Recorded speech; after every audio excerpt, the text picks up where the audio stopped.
Shabbat Shalom. Shabbat Shalom to the worldwide family. All praises to the Most High, y'all. Y'all know how we do it. The East is this way.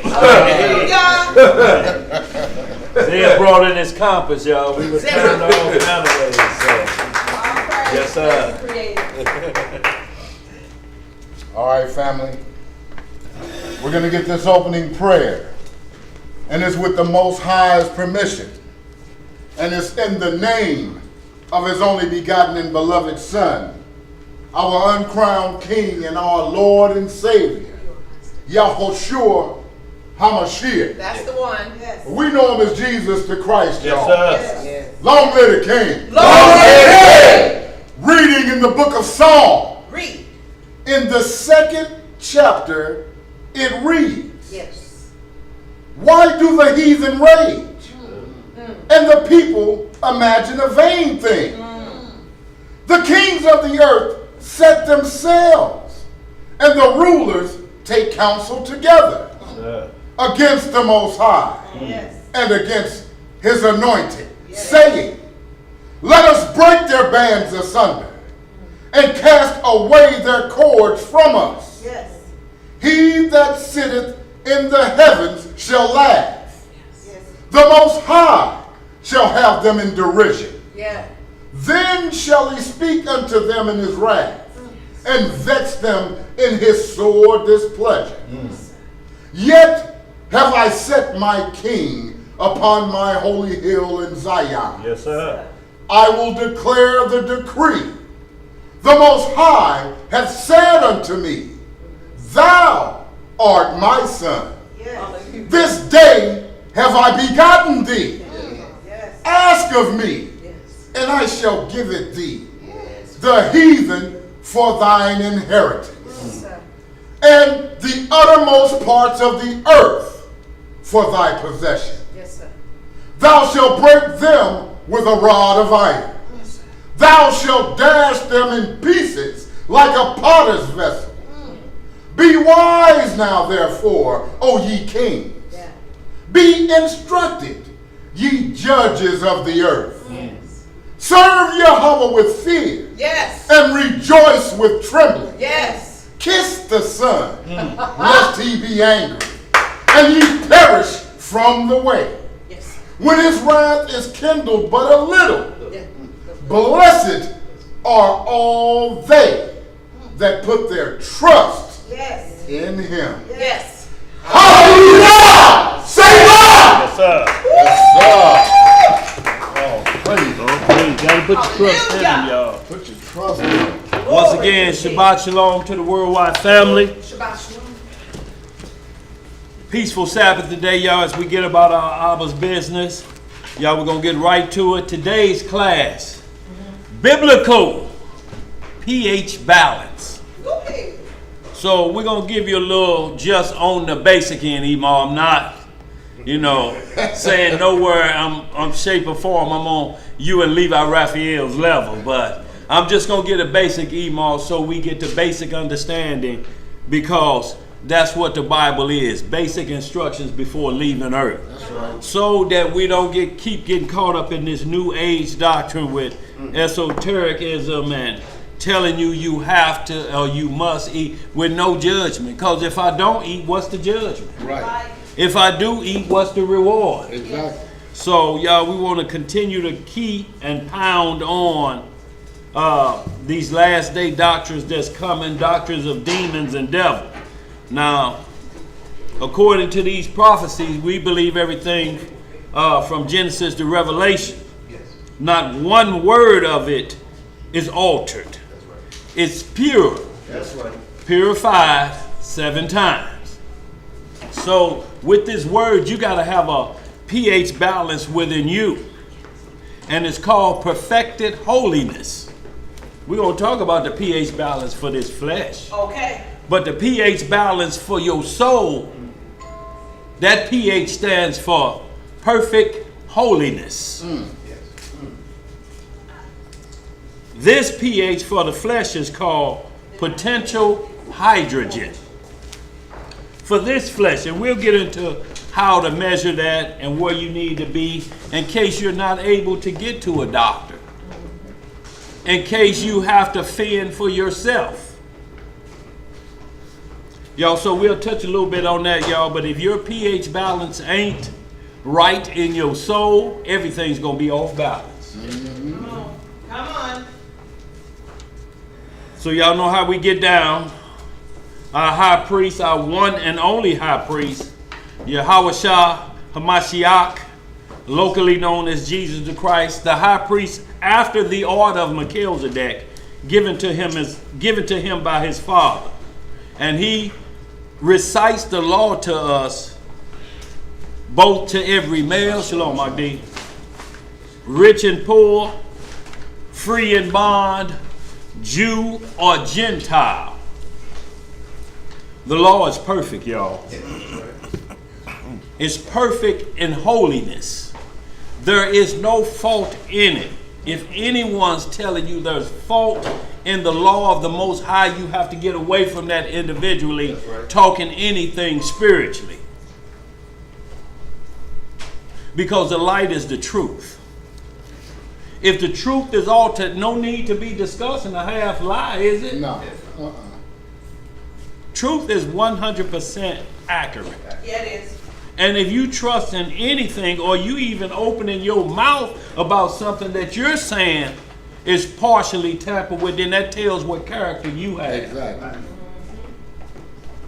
That you willing to accept what will make you better is flawed more than yourself. What kind of sense do that make?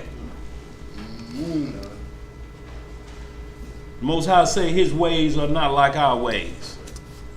Just like the heaven is as high as in the earth, that's how high he say his ways is above ours. Then that means we have to communicate with him by his ways. Not no other's way, no earthly way. So before we get started, too bad we got any questions or concerns before we get going? I'm going to get right at it.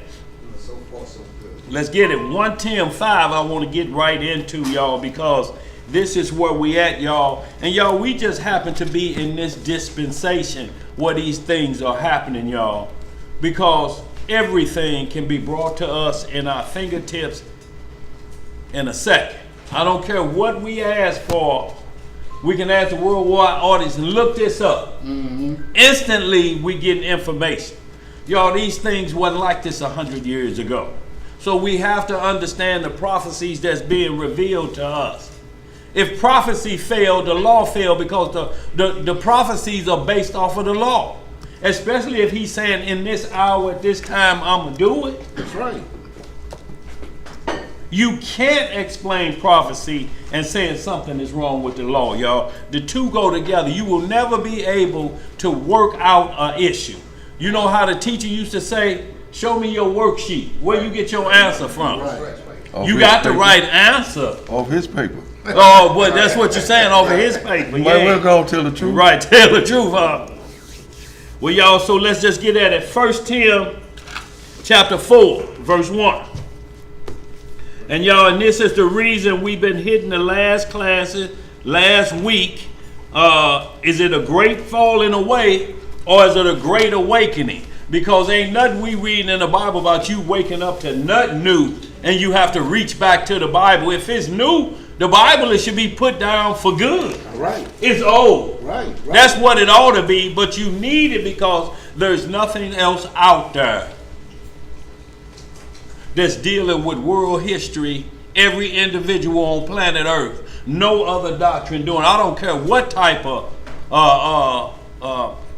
what's that term? Esoteric worship you doing, false god, moon worship, sun worship. Any worship other than the three that bear record in heaven is off limits. Your pH balance is going to be off. Yeah. Your perfected holiness will never come to fruition. Nah. Let's get it. 1 Tim 4. 4. Yeah, verse 1. All right, family. We're going to be reading in the book of 1 Timothy, chapter 4. We're going to start the reading in verse 1. Yes, sir. Let's get some understanding, y'all. Now the Spirit speaketh expressly, that in the latter times some shall depart from the faith, giving heed to seducing spirits and doctrines of devils. Look, ain't no leveling up past Genesis to Revelation. Right. Because ain't no head past the serpent. If you don't believe in the book, then you're going to believe in Lucifer. Ain't nothing else out there. No. And you ain't going to dictate the Most High's instructions for your own benefit to worship the devil. Deuteronomy 18 told us what to stay away from. If you practicing that, you're a violator of Deuteronomy, the 18th chapter. We didn't say that. No. And if we violate it, we are. So 1 Tim 4 going to fit somebody. If it fit us, tell us in the chat so we can look at it and say, okay, yeah, we must be doing that, y'all. We got to change that. Mm-hmm. Go ahead, bro. Verse 2. Yeah. Speaking lies and hypocrisy, having their conscience seared with a hot iron. And see, and that's what they do. Try defame it and then try to explain it. Right. That's your conscience seared with a hot iron because you can't answer the questions that somebody may ask you. Because ain't no other rule book out there. Everybody else make their own rules up. Let's get some up. Verse 3. Yeah. Forbidding to marry. And commanding to abstain from meat. Y'all see that? Forbidding to marry, the marriage according to the biblical marriage, because the fleshly marriage don't work if you don't understand the spiritual marriage. Mm-hmm. If you don't understand being married to Christ, that he's the only God on earth that has a marriage covenant with his people. And the faith of those that trust in him of other nations. That's the only God out there that does that. Everybody else is just some form of crazed discipline to a bird. Mm-hmm. But the only God, y'all, that deals with marriage. So now this goes downhill to the fleshly individual, the offspring of Adam. Then we learn the way it ought to be. But people are forbidden to do that and telling you, commanding you, not telling you, commanding you, telling you don't believe Leviticus 11 and Deuteronomy 14. Right. Believe me. Well, if you do, shame on you. Right. Your shame gonna be like they shame. Go ahead, bro.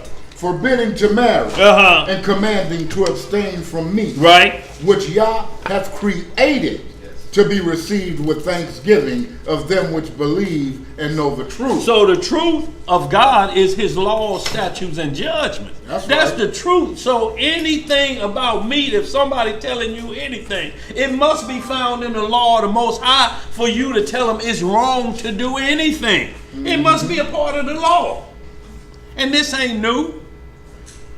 These newfound doctrines are just old doctrine. Crystal worship been going on a long time. So is tree worship. Nothing new. Nothing new under the sun. They just revisiting. So are you awakened to Satanism? Right, right. And there's a great falling away happening. Go ahead, bro. Verse 4. Yeah. For every creature of Yah is good, and nothing to be refused, if it be received with thanksgiving. So the preachers will stop here under normal Christianity and say, see right there, if you pray over it, it's good. But the next verse clears that up. Let's get some more of the next verse. For it is sanctified by the word of Yah and prayer. So it must be sanctified by word and prayer. And the word of Deuteronomy 14, Leviticus 11. It must be sanctified by that because those are God's commandment about the diet. It's sanctified. It's made holy. It's called clean and unclean. That's right. That ain't gonna never change. No. And that happened before Mount Sinai. Noah put clean and unclean on the ark. Yes, sir. And then you have these knuckleheads that say God created evil and don't understand that. What you're saying is you better check yourself before you wreck yourself. You're on the line of blasphemy of the Holy Spirit when you say words like that. Go ahead, bro. Verse 6. Yeah. If thou put the brethren in remembrance of these things, thou shalt be a good minister of Yahweh Shah Mashiach, nourished up in the words of faith and of good doctrine, whereunto thou hast attained. So, y'all, we have to understand, like I said, people saying God created evil because they may read Isaiah, or this evil is a product, is created because of an individual doing something they shouldn't be doing. That creates evil, but it's the Most High's creation. But there's nowhere in the beginning that he said, and on the fourth day, the evening and the morning were the fourth day.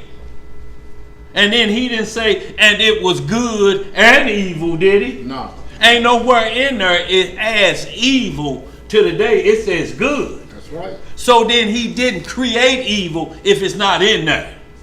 Death ain't in there in the first days, is it? No. So he didn't create death either. Death is a product of you breaking his law. He told you it's going to create death, which is an evil against God. Evil is the opposite of good. Go ahead, bro. Verse 7. No, hold on. I got something. Go ahead. Jeremiah in the chat asks, why do they use that fourth scripture to say all meat is good to eat? Why do the preachers use it? Yeah. Because the same thing they use Acts 10th chapter 2 where it says Peter rise, kill and eat. Right. What they do, they have to stop there because of the pork situation. Of you eating anything you want to eat. So they'll go to these scriptures and try to run with it and say God is saying that's okay to do. But no. He said you can't pray over no chitlins and Right. tell them to let them digest comfortably. Of an unclean thing, what could be clean? Right. If it's made unclean, it can't be cleansed. It's designed to continue the clean product of something else. It was designed. Like the catfish is not evil. The catfish is good, but not for food. Right. That's what Deuteronomy That's it. 14 and Leviticus 11 is talking about it. He said, don't touch the carcass of it. Neither look at it for food. He didn't say it couldn't, the skin or something couldn't be used for something else. The most holy relic that ever hit planet Earth, the Ark of the Covenant, is covered in badger skin, not badger carcass, not badger flesh, but the dried out skin, which is waterproof and what's the term for keep from getting shot? Electrical proof. Electrical proof. Well, what is it, Zev, if you get shocked? You know what I'm talking about. It Shock- prevents that. it's just shock shock proof. Yeah. Thank you. That's what it does. And Ezekiel 16, though, it's waterproof. So our sandals was made like that so that they wouldn't wear out. But you can't eat badger. It's from the weasel family. So anybody just trying to say, well, ain't that bad? No, you don't understand the law of God. He said for food, don't even touch its carcass. That's the key word. But they look over that and have you chasing the wind. Well, we ain't going to chase the wind because somebody could have done broke wind. Let's get some up. Verse 7. Yeah. If you eat that, you will break Yeah. your wind. Yeah, you will. Got another question. Go ahead. Timothy, though. What What'd he say? Oh, okay. Verse 7. We just going to go down. We're just going to go to 9. Okay. But refuse profane and old wives' fables, and exercise thyself rather unto godliness. For bodily exercise profiteth little, but godliness is profitable unto all things. What is godliness? Profitable unto all things. See, and this is, before we continue on, I wanted to explain this while we're here. That's the perfect biblical pH balance. And the pH spiritually means perfected holiness. Come on. So that's where our soul have to be. Now, just give you a quick rundown. I got Emar in here to back me up if I'm saying anything, but I'm just going to do the basic of what physical pH balance is for the flesh. It's called potential hydrogen. That's what pH means. And it's on a scale from 0 to 14. Yeah. It will not go below 0, and you cannot measure above 14. If you're 14, you're going to be on one side or the other. So from 0 to 7, anything along those ranges is acidic. From 7 up to 14 is alkaline. And you measure your body like that. From 7, it has to be 7.5 is the best. From that's the alkalinity. If you go past 7 anything from there, you're right. 0 to 7, that's acid. That's acid going the opposite way. So if you don't have a balance in your stomach, because it's only 0.2 going the opposite way, that acid is in your stomach. It's designed to kill the food. If you put too much acid in there, that's what causes acid reflux. You got too much acid eating all the food up, so it just comes back up. But you get alkaline in there, you get that balance in this flesh, and then it wards off diseases. It kicks it right back out of your system. It cannot stay in the alkaline body, but you need a balance. You need a just amount of acid, and you need a just amount of. Now, according to like flesh, you must say 7.5, but doctors test blood. Yeah.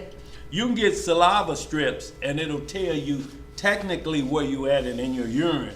But blood is the key measure, because the life is in the what? Blood. It's in the blood. So the blood work says 7.365 is the perfect balance. Now I want you to think about 7 days a week, 365 days a year. So your balance must be that perfected every day for your body to be in perfect harmony with the weeks, with the season, because your body changes during the season changes. Summer, spring, winter, fall, vegetable changes. You eat different things in a different season, don't you, Mom? Yes, sir. I'm doing pretty good, ain't it? I took a Google course, and that's where I'm at. Google Now ain't no understand scholarship. this. You may have some people out there saying they super doctors or whatever. All they are is what I did to another level. That's all it is, because you know why? They can't test blood without a medical license. If you let somebody stick a needle in your arm, it's just like getting a butt injection with caulking, with that silicone, artificial. If you let somebody, who you gonna trust because they've been reading on the internet, to stick a needle in your arm and draw blood and test it where?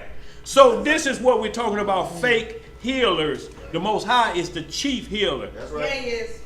You can't say doctors are wicked, and then you need them to go to the doctor to get their blood pH and bring the doctor's notes back to you so you can diagnose your herbs, and then you have to send them back to the doctor so the doctor can draw their blood again and say, oh, you're healthy now, your pH balance is perfect now, and then you bring that paperwork back to that individual that gave you the herbs, and he say, see, I healed them. How you heal them, and you needed them to verify your work? Yo, this is the level of the tomfoolery, and this ain't throwing shade on nobody. It was put in the Bible for us to use herbs to get physically healed, but nobody can test blood but a doctor in a lab, measuring your blood to its finest level and going through each thing. Yeah. What this does is make you as healthy as a horse. So when you go to the doctor, he check your blood pressure. He say you are healthy. But you know what he don't say? You're cured from the death angel. We as healthy as we are walking around, our blood pressure good, but you're not healthy enough to fight off the death angel when it's appointed for him.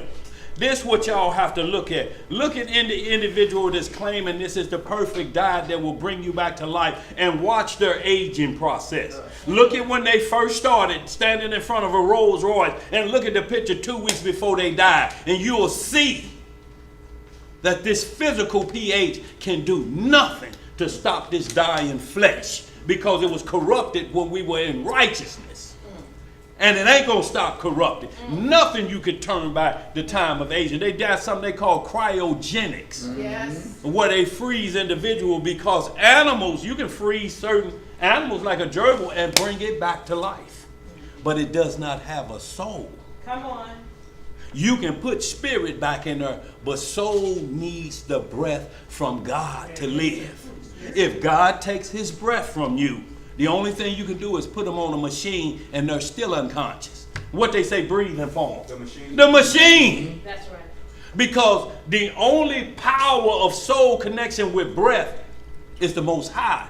He gives that breath and he'll take it away from you, and you cannot live without his breath. Go ahead. Okay, but when you say the soul thing in front of mine is in the Levitical laws when we talk about the cleaning up thing. Yeah. The reason we can eat animals because they don't have soul. Absolutely, if they bro. had soul, we couldn't eat them. We couldn't eat them because you be eating it. It's like cannibalism. Look, the churches use that 1 Tim 4 style right there. We can eat anything. It said every creature. Well, creatures are a creation of God. Or we are a creation of God. So that would make us a creature. So can they put us on the list? They'll say, you talking crazy. As crazy as you are talking about eating pork and having chitlin delight. It's that same crazy as if I asked you, will you eat an individual? Just come in there and it's just a hand on a plate with some rice and it got a wedding ring on it. You be like, where'd that come from? So y'all, we want to get that cleared up and understood. Not hating on nobody. You doing work keeping this dying flesh healthy. It's 100. But it's not going to turn the clock back, because it wasn't what caused sin to come into the world. It was not eating meat that caused Adam and Eve to sin. Right. They ate fruits of lies. Yes. Up here. Yes. And that's the worst place they eat it at. Let's get some up. Verse 8 from the top. Yeah. For bodily exercise profiteth little, Uh-huh. but godliness is profitable unto all things, having promise of the life that now is, and of that which is to come. So it doesn't say exercise is bad for you. It said it's probably little, and we're only talking about salvation here. Walking is good. Lifting a few weights is excellent, but it's only keeping dying flesh in shape.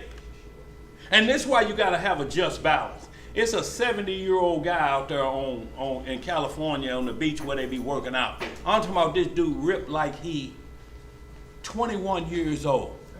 Do push-ups, do them pull-ups like this. I'm talking about rip, look like it's a 25-year-old body. And then you got these people telling you not to eat, and they just look like a sack of bones with a pillowcase with the neck cut out and put on. When you look at these top earth, it just look like their shoulders and meat is so wore out and thin and brittle. It just look like a hanger with a shirt on it. That look.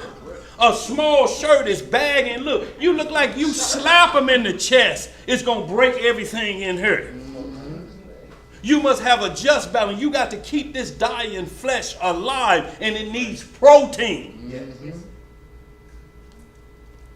I ain't no doctor, y'all. Don't profess to be, but the basic instructions before leaving earth keeps me on point that I'm my own doctor unless I get outside of my own doctrine and they have to send me to Emo or Levi Raphael, and then when they say, bro, you pass us, then I have to go to them people that done went to school and then cut on bodies and see what's on the inside of it. Let's read some more. Where we at? We're at verse We're going 9. to stop at verse 10. This is a Verse 11. faith. Go ahead. This is a faithful saying and worthy of all acceptation. Right? For therefore we both labor and suffer reproach, because we trust in the living Elohim. The what kind of Elohim? The living Elohim, Uh-huh. who is the Savior of all men, Uh-huh. especially of those that believe. Especially of those that do what? Believe. So that's from Genesis to Revelation you got to believe. You can't read this and say I have doubt. Right. Go ahead. These things command and teach. See, so those things command and teach. We wasn't told to level up into esotericism, Right. to moon worshiping. We do feast days according to the days of the moon, but Exactly. we don't worship the moon. No, not at all. Leviticus 23, I ain't seen none of them things in there being instructed about the moon and feasts. Y'all, we can't get caught up in it, y'all. It's crunch time now. We're right at the door. The parable of the fig tree is going down, y'all. Let's get some more. Where we at now? I just wanted to get that, so let's get into what You gonna ask that question? was the question? Yeah, right. Okay. Betty Lim is asking the chat. She says, Shalom, my brethren, could you please clear something up for me? Is it true that I heard out of the 144 people of Israel, women will not be included? Is this something true that I think I've heard? Absolutely, and understand this. It don't mean you can't get into the kingdom. Real quick, run Revelation 6 and 9 for me, somebody real quick, and then we'll explain that. Shalom, Sister Betty. Revelations chapter 6, verse 9. What it say?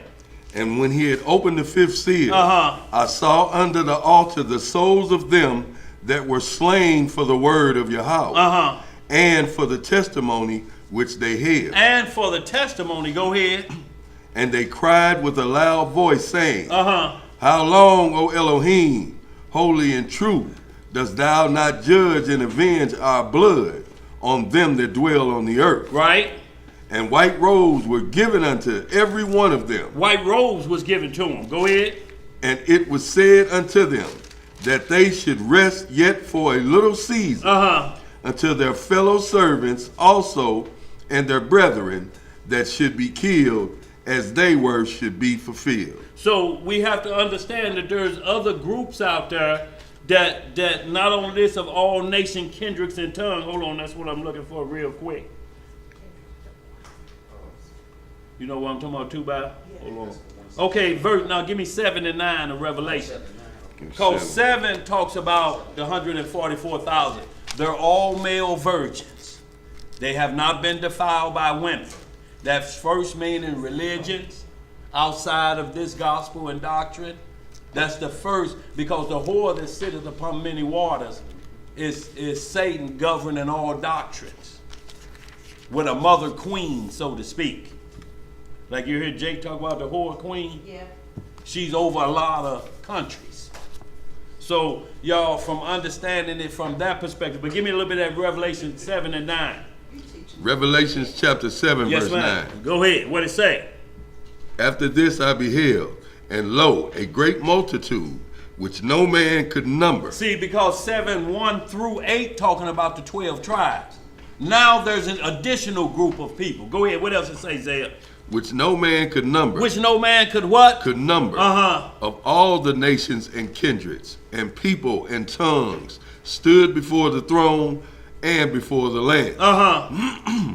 clothed with white robes and palms in their hands, Uh-huh. and cried with a loud voice, saying, Salvation to our power, which sitteth upon the throne and unto the Lamb. So you're included in the group, ladies and people of the nation. You just don't have to be of the 144,000 like the Jehovah Witness taught. That's a specific group. That's a set apart group. When you understand his administrations in 1 Corinthians 12:29, he has set apart. He said first apostles, Yeah. then prophets, then teachers, and the list goes down in that order. And then he has people of other nations that believe like these chosen of the 12 tribes. Taken from the earth, no guile in their mouth. And look, they were redeemed from the earth. So they once lived on this earth, but their living and their worship to the Most High was at another level, like Nathaniel. When the Most High say, an Israelite indeed, and no guile in his mouth. He's a candidate for the 144,000, whichever tribe he descended from. if he kept that walk to the Most High, say, I got to bring you home with the 144,000. You one of them. Women, and if we don't make it, because look, most of us been involved with a woman spiritually first, meaning we was of another doctrine, Christianity, Buddhism, or something else. So we were tangled up with another woman, so to speak, spiritually. Then physically, these were spiritual units. They had no dealings with them on the level like that. Or it means they were not defiled by women, meaning that no woman sent them to do what they did to Solomon. So not saying they couldn't be married, because a bishop could easily fall into the lines of 144,000. The man of one wife, ruling his house well, teaching the word correctly. He definitely could fit in there. So, and then his wife well spoken of. That's not defiled by a woman. So we have to look at every angle of this.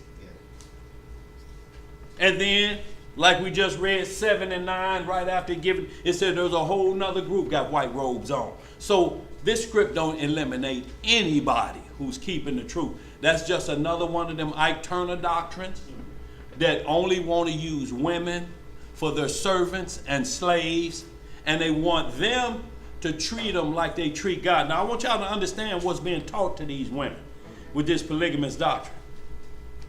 They say, because 1 Corinthians and Tim say, wives, love your husband as unto the Lord.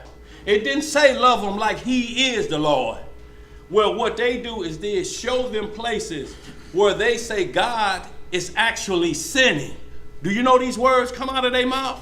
God sinned right here when he sent Saul to kill Amalek, and he wouldn't do it. God went through there, killed all of the babies and everybody. They actually used the term murder because there was children in there, but they never mentioned why God did that. What did Amalek do? If it's murder, if they didn't do anything against God. But they don't say that, they just do this. So they'll show they woman where God is committing transgressions against his own law and say, see right there, God do what he want to do. And that's what I'm telling you. Now you get on your knees and you're supposed to treat me like God. Now I can show you somewhere else what God you did. So he told David he could have his mama-in-law. And he ain't never said that. Because that would be against the law. But they teach him that way and show him that way. And then they can be as evil as they can to the woman, because they'd have made the Most High and the Messiah sinners. Yo, it's a dirty game out there. And it's called compound living. Hebrew Israelites. And it's called a religion, because they got their own laws and they got their own high priests. I hope that answered the question. Go ahead, Imam. You know, again, you are hitting right on something that I heard on this week. Everything. And it all really is coming to my home. And she was talking about the 144,000. And she said, you must be talking about your part of that 144,000. Right. So thank you for breaking that down. Absolutely, Imam. And the second thing is the abusive man. Yeah. And question, if the man is abusive and she's been with him for a period of time, is she allowed to divorce him because of battering? The scripts say if peace can't be had, because you can never practice the fruits of the Spirit, because all of them deal with peace, it says be peaceful with everyone if it's possible. If it's not possible, if your eye don't treat you right, what the script say, do what? Pluck it out.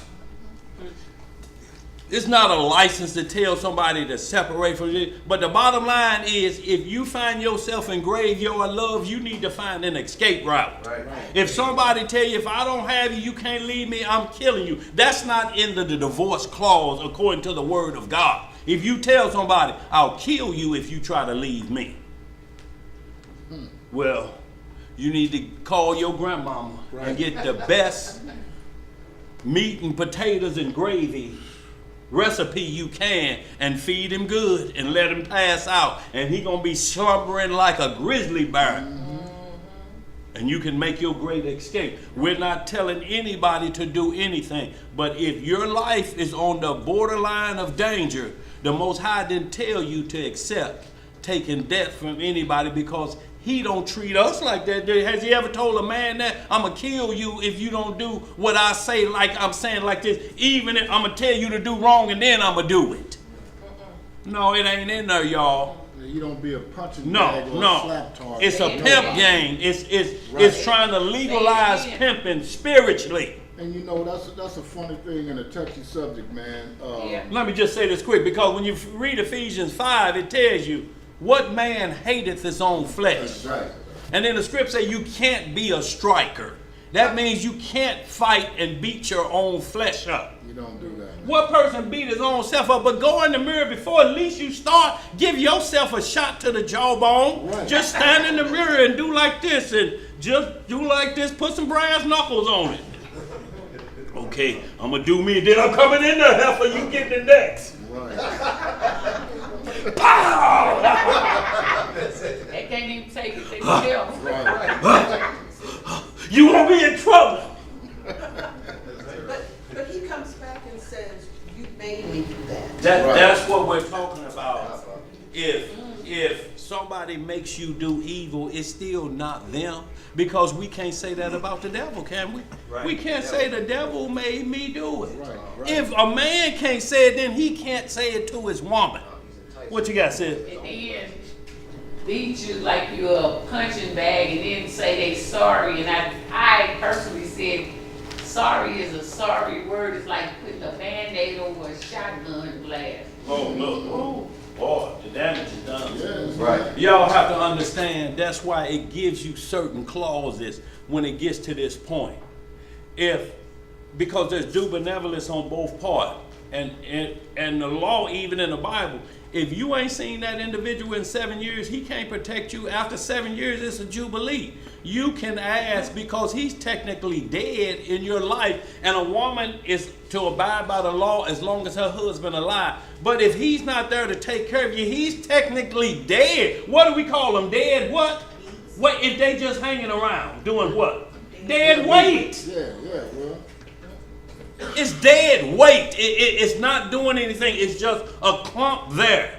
Y'all have to understand, the Most High didn't call us to that type of deal. That's a grievous behavior. He saying then if you die before the second coming, you're going to be like brothers and sisters in the kingdom. Ain't going to be no running and putting your foot in nobody's rear end in the kingdom. Y'all, it's some dirty doctrine out there, y'all. And there's a section called silly women. You can't find yourself in that position, because that's what they're on the hunt for. Right. Yeah. Laden with a nickel. Right. Not sanctified women of value, but they version of SWV. Striker women's available. Right. Get your own. Where we at? I hope that answers some questions. Go ahead, Tubai. Child of Yahweh, got a question to ask. Can you explain the meaning of grieve not the spirit in Ephesians 4? Grieve not the spirit. That means just begging for it to come to you to prove that that'll make you righteous. If you can't grieve the Holy Spirit, because it's not going to come to you under those circumstances, because then you're asking for it to prove it to yourself, to somebody else. Watch this. It's like speaking in tongues. You know how Christianity does it. Jesus, Jesus, Jesus, Jesus. You're grieving the Holy Spirit because you think you can gain it by chanting. The Spirit don't come on you like that. In today's lesson, we're going to get into a little bit of that, and his name is called Samson. We're going to get into the 14th, 15th, and 16th chapter, and you're going to see how the Spirit come over individual to do the work of the Most High. Not for your glory, but for the Most High's glory. So you can't grieve it. You want to show off in front of somebody. Lord, just if you will, give me the power to make fire come down and make a believer out of where you don't believe. You questioning it, and you want the gift to help you do dirty work? Script don't play them games. It ain't never ever came over an individual and he said, the Spirit is on me. The Spirit come over you when God say activate. And when he turns it off, you don't even know it's gone. You think you still got that power because it don't resonate in you like that. It's not like having the devil come over you when you feel somebody else is in your body and taking over you, got you killing and maiming. The Spirit turns off and you don't know it's gone. You go to hit somebody in the jaw like you did yesterday and it slide down their face. You say, I'm in trouble. Right, right. You say the power was gone. When did it leave? You won't be jumping up talking about I got action. Oh, yeah, that's when it left. Yeah. Go ahead, bro. Where we at? I hope that answers the question. What you got to do about it? Hey, I got another question. Somebody named Jeremy Thomas in the chat asked a question. If Genesis 6 and Ezra 9 happened, how can there be a bloodline of biblical Israel? They were scattered, right? In Genesis 6, what are you talking about? Who was scattered? So he's saying Israel was scattered. Israel wasn't even born yet. According to the question. Right, in Genesis 6. Israel, that's Noah on the ark. Right, that's the giants making with the sons of the daughters of man. Right. Israel didn't show up for 1,000, 2,000 years later, or at least 600 years later after Noah got off the ark. Right. Abraham is not an Israelite. That's right. So where we at? Lot is a Hebrew, but he's not an Israelite. I don't understand the question. What else? What is he asking? I'm telling you the question. Reword the question and ask us what you're saying. So how can it be Israel? If you're talking about before the flood, it can't be. Was it in the plan to restore? Yeah, plan B was set up in case Adam and Eve sinned. Plan B was set up. Go ahead. What we got? Where you want to go? We were in the Revelation. Is that good, bro? Yes, Tell sir. them to reword. Tell them to ask again, bro. Just tell us the form you coming from. Right. Hey, it's a mop right there in the room. And I told him to reword it. We just waiting. okay, let's go ahead and get it, y'all. So we're going to get right to this lesson and get caught up. 2 Corinthians 7:1, y'all, because we want the perfect pH balance for the soul. Come on. Y'all, and it's going to be judged. You can't new doctrine yourself out of judgment day. There's going to be a judgment day. Yes, sir. Prophecies are not going to fail. There's no getting around it.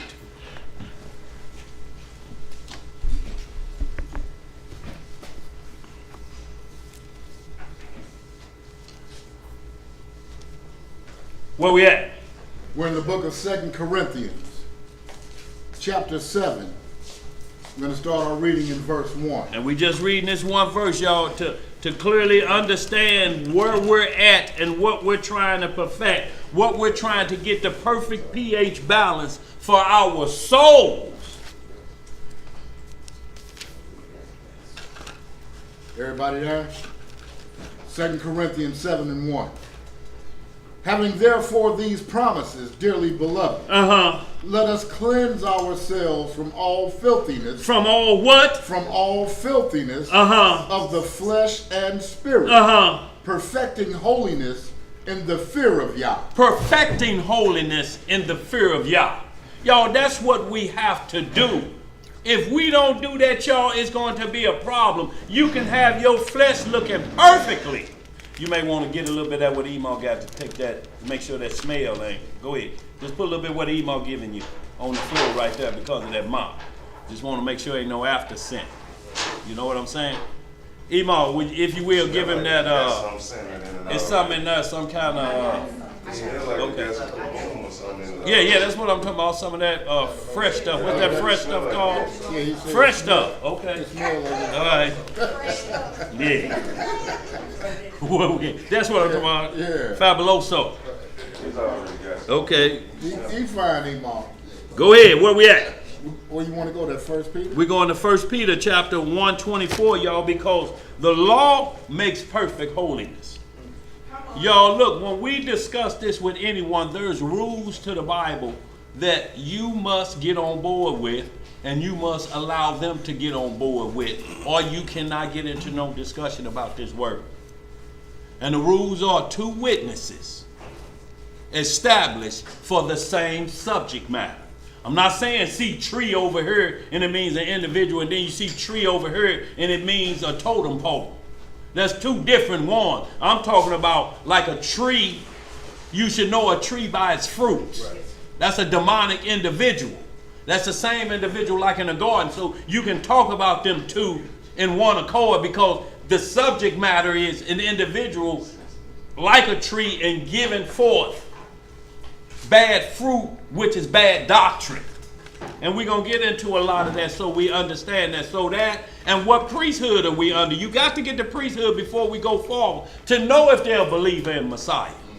What priesthood are we under? What? Who?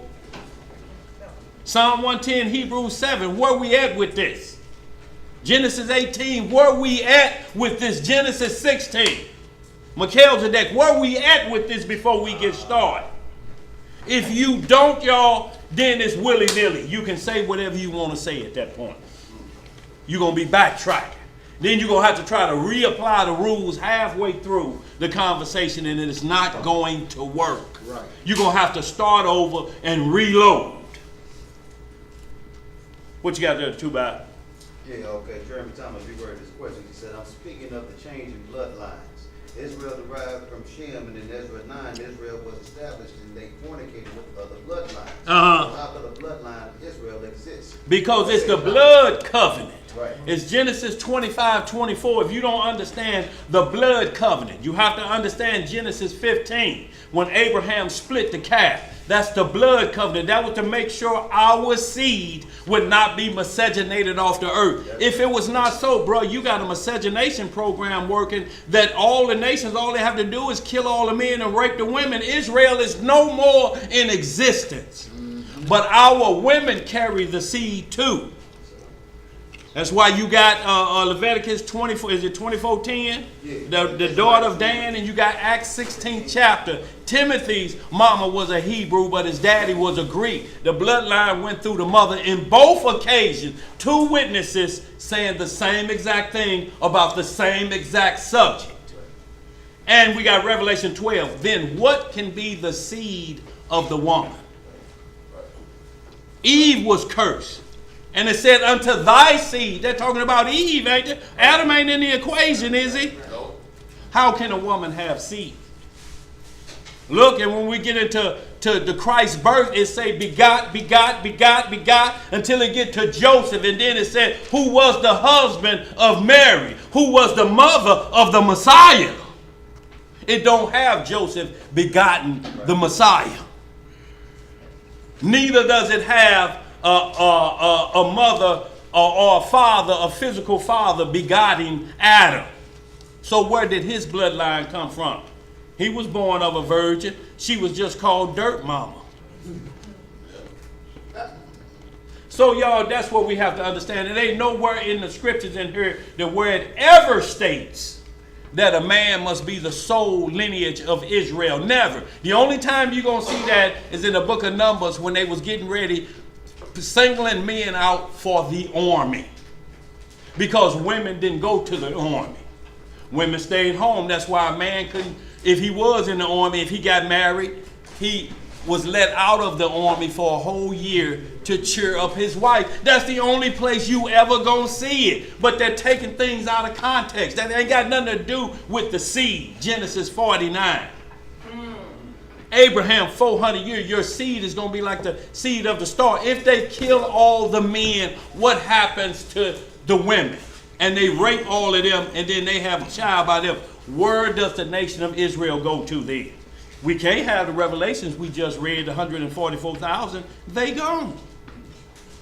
If the mothers go, we all go. We will be finished.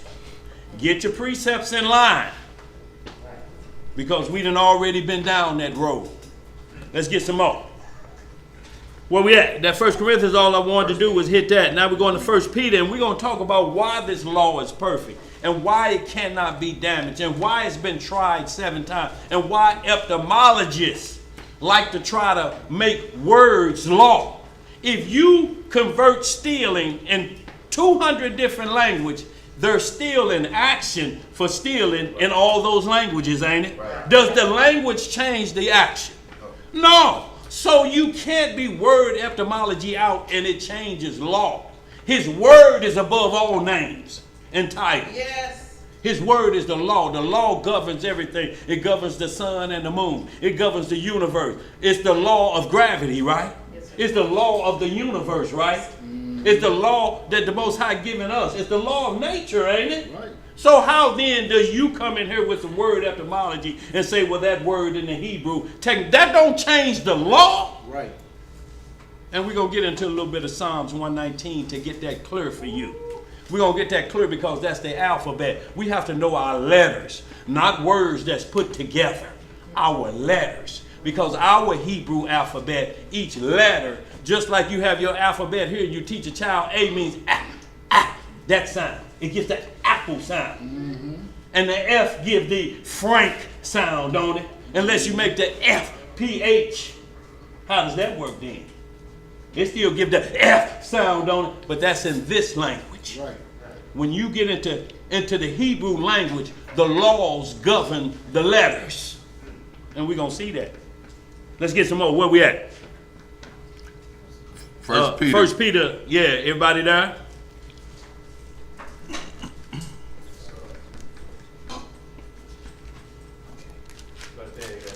Who got a question? What y'all say? Wait a minute. I thought we was what your daddy is. He What? understand. Where is that? First of all, before we go any further, please send us the scripture that you're talking about. And then we'll explain ourselves. What we need is a scripture that says your father is the seed carrier and him only. You were taught that. Just like on the day of dedication or the feast of Hanukkah or the feast of dedication, at one point we thought you light one individual candle for 8 days.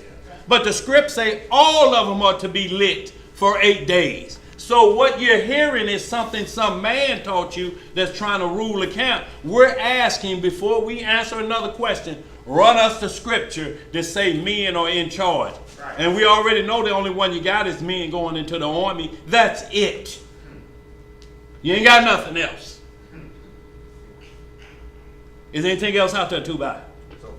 Okay, so when y'all get it, send it to us, and then we will answer those questions. Sister, it's not personal. Brother, it's not personal. It's just the word of God, which is absolute truth. That's not in the truth of God from Genesis to Revelation, that a man is the sole seed bearer. Because if the woman leaves, what happens? How he going to reproduce himself? Right. It's a man's world, but what? Without a woman, it ain't what? It ain't nothing. You can't get a son from another man. It takes two. Look, I'm going to tell you how wicked this world is trying to make you believe that. They got some brother Kabar out of our brother come visit us for the Passover, him and his wife Ashley and their 2 children down in the ATL area. I believe they're from ATL. Alabama. I'll get it right, Kabar. You know how things go sometimes. I forget what city y'all in. But he sent me a new article, what they got called butt baby. This is a baby that's crafted like an infant baby, and they force open the anal canal of a transvestite or transgender, and they shove it up in there, and they let them hold it for a minute, and then so that they can have the actual experience of giving birth. Father, please burn this place down. It's called, yeah. It's simply, the only title you can give it is the enema baby, because that's all the effect it's going to do. Don't make it sound no better. But y'all, I'm telling you, this is where they're going to the level to please the people that don't like the body that they were formed in. We're going to make you imitate giving live birth. Now, if y'all think that's too big to get in there, all you have to do is Google strange things doctors get out of the rear end of people. I'm talking about water bottles. I'm talking about a liter bottle. They got things they got called fisting. I'm talking about somebody's hand big as a football. They stick it up somebody else's rear end. Good. You work it long enough, it'll start fitting. That take practice. That take wicked practice. That's what that takes. Hey, y'all, so y'all, that's what I'm saying, y'all. I'm going to find that real quick, but y'all keep on going where we at. I'm going to find the email he sent me out, Kabal. 1 Peter chapter 1, just 24. 24 and 25. Verse 24. Yeah. For all flesh is as grass. What is all flesh? As grass. Uh-huh. And all the glory of man as the flower of grass. Uh-huh. The grass withereth, and the flower therefore falleth away. Uh-huh. But the word of the Most High endureth forever. How long do the word of the Most High endure? Forever. So you being considered grass, you going to fall off. You going to pass away. But guess what? When you fall off, the word's still going to be here. That's right. It ain't going nowhere. Go ahead. What else to say, bro? Was that it? And this is the word which the gospel is preached unto you.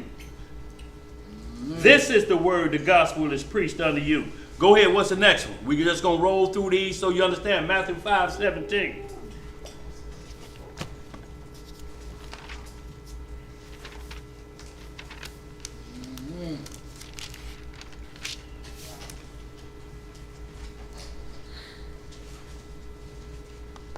Yeah, they hurried up and took it off of Instagram, but I still got the message. Okay. And I'm see if I can't blow it up because if you do it, try to go to the website. What that say? Read that. I'm gonna have you Read what? That? yeah, you Oh, can't see it. man, you Okay, better that's get up trouble. to Zeb Can or you close in on that? And maybe y'all can see it then. Can you really? What does that say? He can't see. Right now, the white. The little image right there, the little white one. Can you see that picture? Well, let me read it to y'all. Can you see it? Okay. Look, it's called the butt baby, a prosthetic baby that can be inserted deep into the loving embrace of the rectum, where a trans woman can experience and celebrate the miracle of childbirth. You could just pretend you did. Right. The butt baby. What the baby Man, thinking man, about it. Right, look here. Going through all of that. Look here, the baby To say, feel look, like the you baby did- say, this ain't after birth. Go ahead, bro. What we got? Matthew 5:17. Matthew chapter 5, verse 17. Uh-huh. Think not that I am come to destroy the law or the prophets. See, y'all see them two things? He say, don't even think it. And where do you think from up here? He say, don't even let it come into your mind. Shalom, Strata family. Don't let it think, don't even think the law is going in. So if somebody tell you that, you say, just tell them, I ain't even supposed to think that. Why are you telling me what I ain't supposed to think? Let's get some more. What else to say, Zeb? Think not that I am come to destroy the law or the prophets. Uh-huh. I am not come to destroy, but to fulfill. But to fulfill. Uh-huh. For verily I say unto you, till heaven and earth pass, Uh-huh. one jot or one tittle shall in no wise pass from the law, Uh-huh. till all be fulfilled. Till all be fulfilled. We got Isaiah 66 to go, don't we? We got every scripture. We got Isaiah 60, 59. How you people out there talking about I'm part of the, we got a new doctrine or something right here, and then you done eliminated these prophecies and the order that they go in. Y'all, we cannot fall off. We cannot be part of the great falling away because someone's out there teaching that there's a great awakening.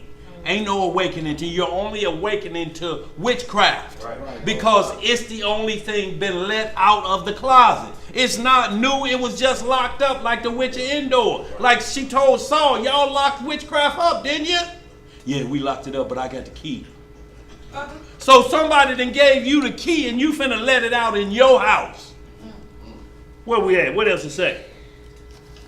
For whosoever therefore shall break one of these least commandments. One of these least commandments. I'm talking about a turtle dove infraction.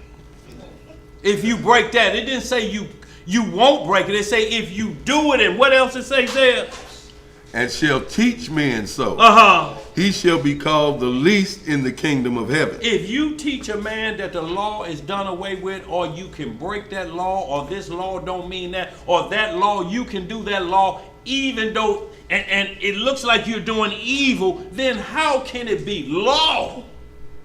How can you be judged? Right. What else it say there? But whosoever shall do and teach them, Uh-huh. the same shall be great in the kingdom of heaven. Read that next verse, and we're going to hold it on that one. For I say unto you, that except your righteousness shall exceed the righteousness of the scribes and Pharisees, ye shall in no case enter into the kingdom of heaven. So, y'all, let's not be fooled with that. He said if you don't exceed, go way past what these Pharisees teaching these doctrines that they don't even know who their God is. They don't even know what their outcome is. How do I get in touch with your God? I don't even know. He got a different cell phone number.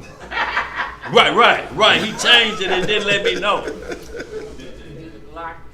He with F Mobile. Damn.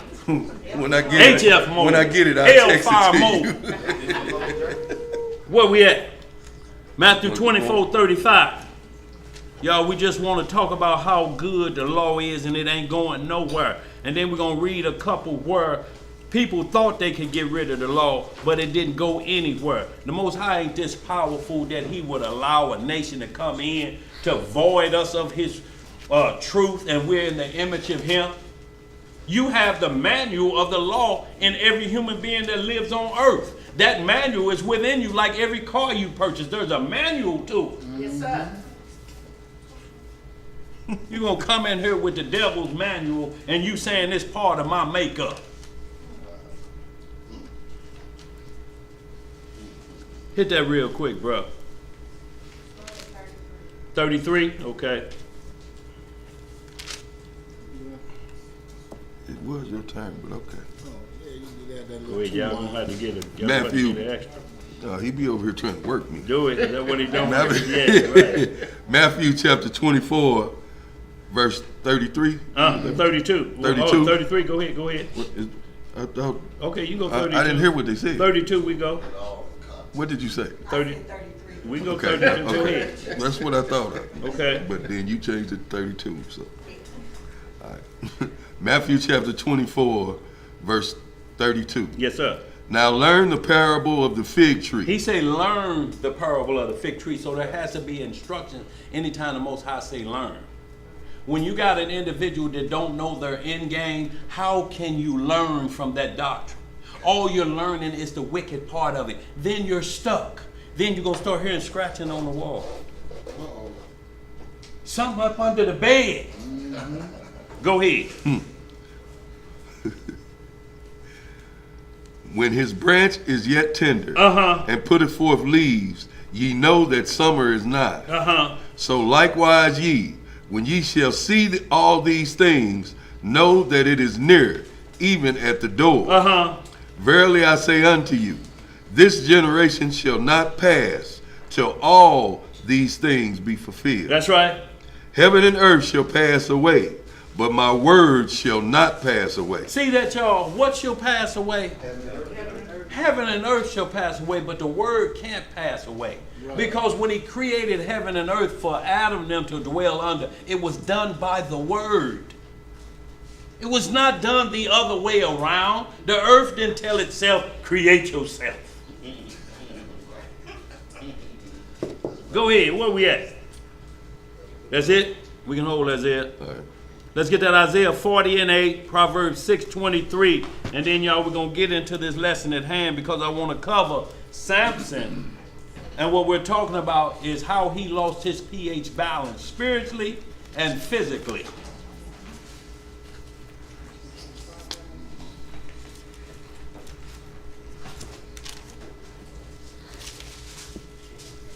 $1,500 for a pack. How long can we stay on that diet? Hell, we can't pay for the medicine at the doctor now, can you? You got to make a decision. Do I buy food or buy my medicine? What's the same thing when these charlatans get a hold to you? You still itching? Well, you're going to need the gold package. How much the gold patch cost? How much your income Gold? tax check? How much gold you got? 1,600, well, you'll get 100 back.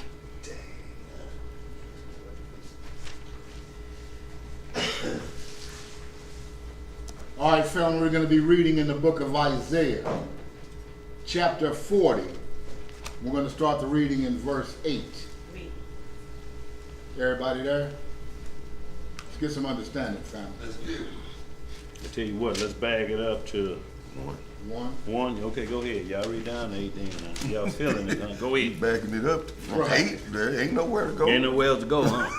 Yeah, there's some good work in there prepared. Look, it's a prepared kingdom for a prepared people. He said, I go back to prepare a place for you. You can't come in there and you ain't prepared.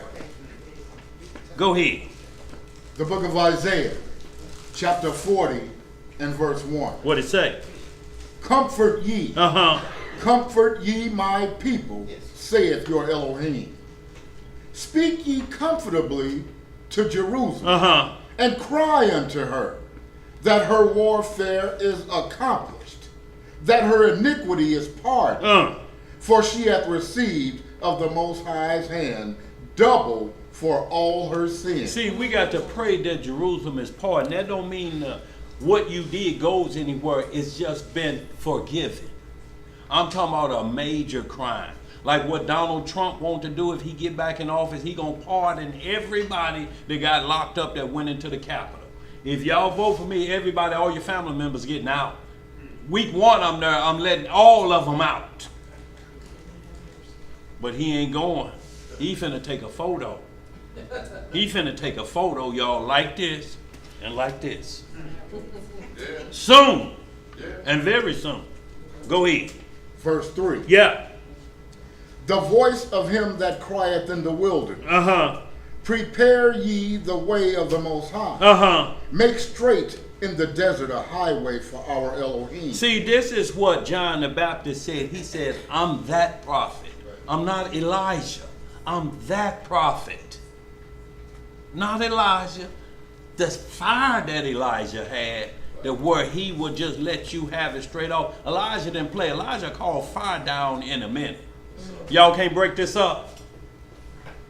Boom! It's broke up. Let's get some more. Verse 4. Yeah. Every valley shall be exalted, and every mountain and hill shall be made low. That's right. And the crooked shall be made straight, and the rough places plain. And the glory of the Most High shall be revealed, and all flesh shall see it together. For the mouth of the Most High hath spoken. Who's spoken it? The mouth of the Most High hath spoken. Look, we don't care what nobody's saying against this. We have to stand on this because it comes from the mouth of the Most High. Ain't gonna get into that crazy stuff tomorrow. How we know they wrote the Bible? How you know who you are? First tell me that, cause somebody wrote it on a birth certificate. How you know? You sure that's Was your you daddy? there? You sure it was you that was birthed? You can guarantee it to us. No, you can't. No more than you can guarantee you know everything in the phone book and who wrote that. But you'll go in it and look for an address, won't you? Let's get some more. Verse 6. Yeah. The voice said, cry. And he said, what shall I cry? All flesh is grass, And then we just read that? Go ahead. and all the goodliness thereof is as the flower of the field. The grass withereth, the flower fadeth, because the spirit of Yahweh bloweth upon it. Surely the people is grass. The grass withereth, the flower fadeth, but the word of our Elohim shall stand forever. Look, y'all, we done read that several times, so ain't no need you falling for the okie doke or the banana in the tailpipe. His word ain't going nowhere. As soon as you hear it, get ready to shake the dust from your feet or let the trumpet blow. Cry aloud and shake the dust from your feet. Because, y'all, there ain't no other deliverance on the planet. Come on. This prophecy is going step by step by step. Because you chanting and throwing and rattling around bones, what's the end game when you get through rattling them bones? Can you ward off Austin Lane? What's the other one? Grandview Funeral Home. Grandville. You gonna pay one of them. Can you ward off the Cozy Soul Funeral Home? Cause it's got a fancy name. Ain't doing you no good, is it, Zed? You gonna pay one of Look, them. where you at? Cozy Soul got it. But you still what? Dead. Okay, cause you at Cozy Soul. See, the boy look good. The in boy coat. look good. No, he look dead. Dead. That's what he look. He don't look good. He look good. Go ahead, bro. Verse 9. Yeah. O Zion, that bringeth good tidings, get thee up into the high mountain. O Jerusalem, that bringeth good tidings, lift up thy voice with strength. Lift it up. Be not afraid. Be what? Be not afraid. Say unto the cities of Judah, behold your Elohim. Behold our Elohim. We can talk about our Elohim. We ain't talking about some God you don't know who he is. Right. I'm just spiritual. What does that mean? Can I get just spiritual? And if I fall off of just getting spiritual, what's the punishment? What's my getting on spiritual? If I go to the highest getting on spiritual, what's the reward? When I was in the world, I used to say I was spiritual, and I Yeah, used to what do that some means, wicked Ed? stuff. Boy, look here. It didn't change none of that. Proverbs 6:23.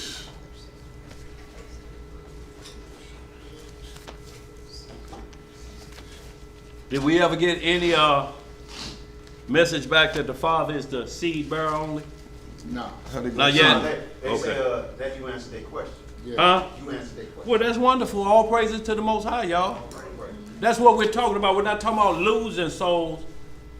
We're talking about making sure we get sins off our back. And when you turn somebody on, it hides a multitude of sin, not just from them, from you as well, because you can't never go against what you just told them anymore. So if you were still doing it from the time you told them that, then you have to quit too.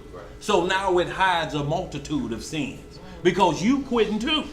Or you be labeled a hypocrite, like I say, be ye not hypocrites, Right. caught up in false doctrine. Go ahead, where we at? The book of Proverbs, chapter 6 and verse 23. Yes, sir. The book of Proverbs, chapter 6 and verse 20. Yes, sir. My son, keep thy father's command. Do what? Keep thy father's command. And forsake not the law of thy mother. Y'all see that? Forsake not the law of thy mother. Go ahead. Bind them continually upon thine heart. And tie them about thy neck. That's right. When thou goest, it shall lead thee. When thou sleepest, it shall keep thee. And when thou awakest, it shall talk with thee. For the commandment is a lamp. What is the commandment? It's a lamp. And the law is light. And the law is light. How you gonna get rid of the light? You walking in darkness. Right. I'm a walk in the light. I'm a walk in. But look here. Yeah, you must walk in the light. You can't walk in darkness because you can't see your way. Get up and try to go to the bathroom and don't have your groping in the darkness down. You got to feel for the edge of that dress. You got to know where that TV stand at so you won't clunk your head on it. Because you're going to wake everybody up then, ain't you? If you don't feel for it, you Boy, don't you- feel it. Yeah. When your foot hit it. Go ahead. And reproofs of instruction are the way of life. The reproof and instructions, y'all. Instructions is how we supposed to perform any task that the Most High requiring us to do. It's always going to be instruction, and the instruction have rules. To get instruction, all you're getting, you have to get understanding. If you don't know what you're doing, you don't understand it. And how then can you teach it to somebody else? Yo, this ain't nothing where you can say just watch the video. How long you gonna do that? Just watch the video, it'll explain it. Why can't you tell me what I'm about to watch on the video? See, that's what the dude on the video say. People ain't gonna listen to you. I don't watch nobody video Video, for boy, 5 look, minutes yeah. long. So where I'm gonna get understanding from if that's the philosophy? Go ahead, bro. Study to show thyself approved. That's what you better do. Go ahead, You want bro. some more of that? Where you at? 24. That's good. So y'all, we see how powerful the law is, y'all. So now we just want to get a good understanding. Psalm 119 chapter, the longest chapter in the Bible. We're not going to read it. We're just going to read 2 letters in there, A to Z, so to speak, because we're talking about Alpha and Omega in the Greek. So we're going to talk about Aleph and Taw in the Hebrew. See, because what's happening here, this doctrine of word etymology, to change the words like bosom and stuff to mean that you can multiply women and just have them laying in your bed with your arms stretched out like this, 2 in each arm like this. You got them in your bosom. The problem we got, John was in the bosom of Messiah, and Messiah is in the bosom of the Father. What are you saying, or what are you calling them, if you use that term like you use it? If it could only mean affection. Mm-hmm. What kind of affection you saying John in the bosom of the Messiah? Mm-hmm. See, you only using the word only one way, and you making sure they don't see what bosom could be over here, meaning to protect everybody around you like you would your woman in your bosom, or you have a baby in your bosom. It has to fit that when David was given charge of the house of Israel and widows and different things, he had to look at them like they were his own mother. He's in charge of Israel. Your mother died, she goes on David's list of she don't have anybody. Husband died and she don't have no children. She goes under the king takes care of her. He goes under the household list. Just like 1 Tim 5 when it say he's worse than an infidel that can't take care of his household. You know what else listed in there? Your mama-in-law, your daddy-in-law, widows, widowers, your nephews. All of them are in place when you are in charge of the word of the Most High. When he said, I take you 2 from a family and 1 of a city, those numbers would seem slim if you got 20 children in one household. You saying 18 of us ain't gonna make it. That's not the truth. It's 2 of y'all get the light of the family. Y'all are what's called the guiding light to the other 18 in that family. Because all you gonna charge to run that Jehovah's Witness program and saying it's only 144,000. Somebody gonna be left out. Junior, right. I don't think you gonna make it. You don't look like daddy anyway. They said you was conceived, you know, when daddy was driving trucks and the mailman was eating in the kitchen. Right. You ain't gonna make it. Go ahead. But then another thing that she said, because we some kind of way we got on the whether Queen Elizabeth was making it in heaven. She said you don't know her heart, so you don't know whether she's part of that 144,000. Well, look, all you have to do is check her record. Look, see, this is what we're talking about. What we're talking about is, and look, and she's not a male virgin anyway, if whoever was running it from that doctor. But the bottom line is your work should follow you. That's what the Most High say. Your work should follow you. So they should be able to pull up her work and show her worshiping our God like Cyrus, the Persian. It's wrote on what's called the Cyrus cylinder for all his nation to see. But it's where the Most High called him my servant. Yes, sir. Did she got that anywhere? If she got that anywhere, then she good. But if she don't, she don't. But look, they did something. They asked AI. They say, where is the queen now? Do you know images came of her going to the lake of fire? Look, I'm telling you, y'all can Google it right now if y'all think I'm BSing you. Just look.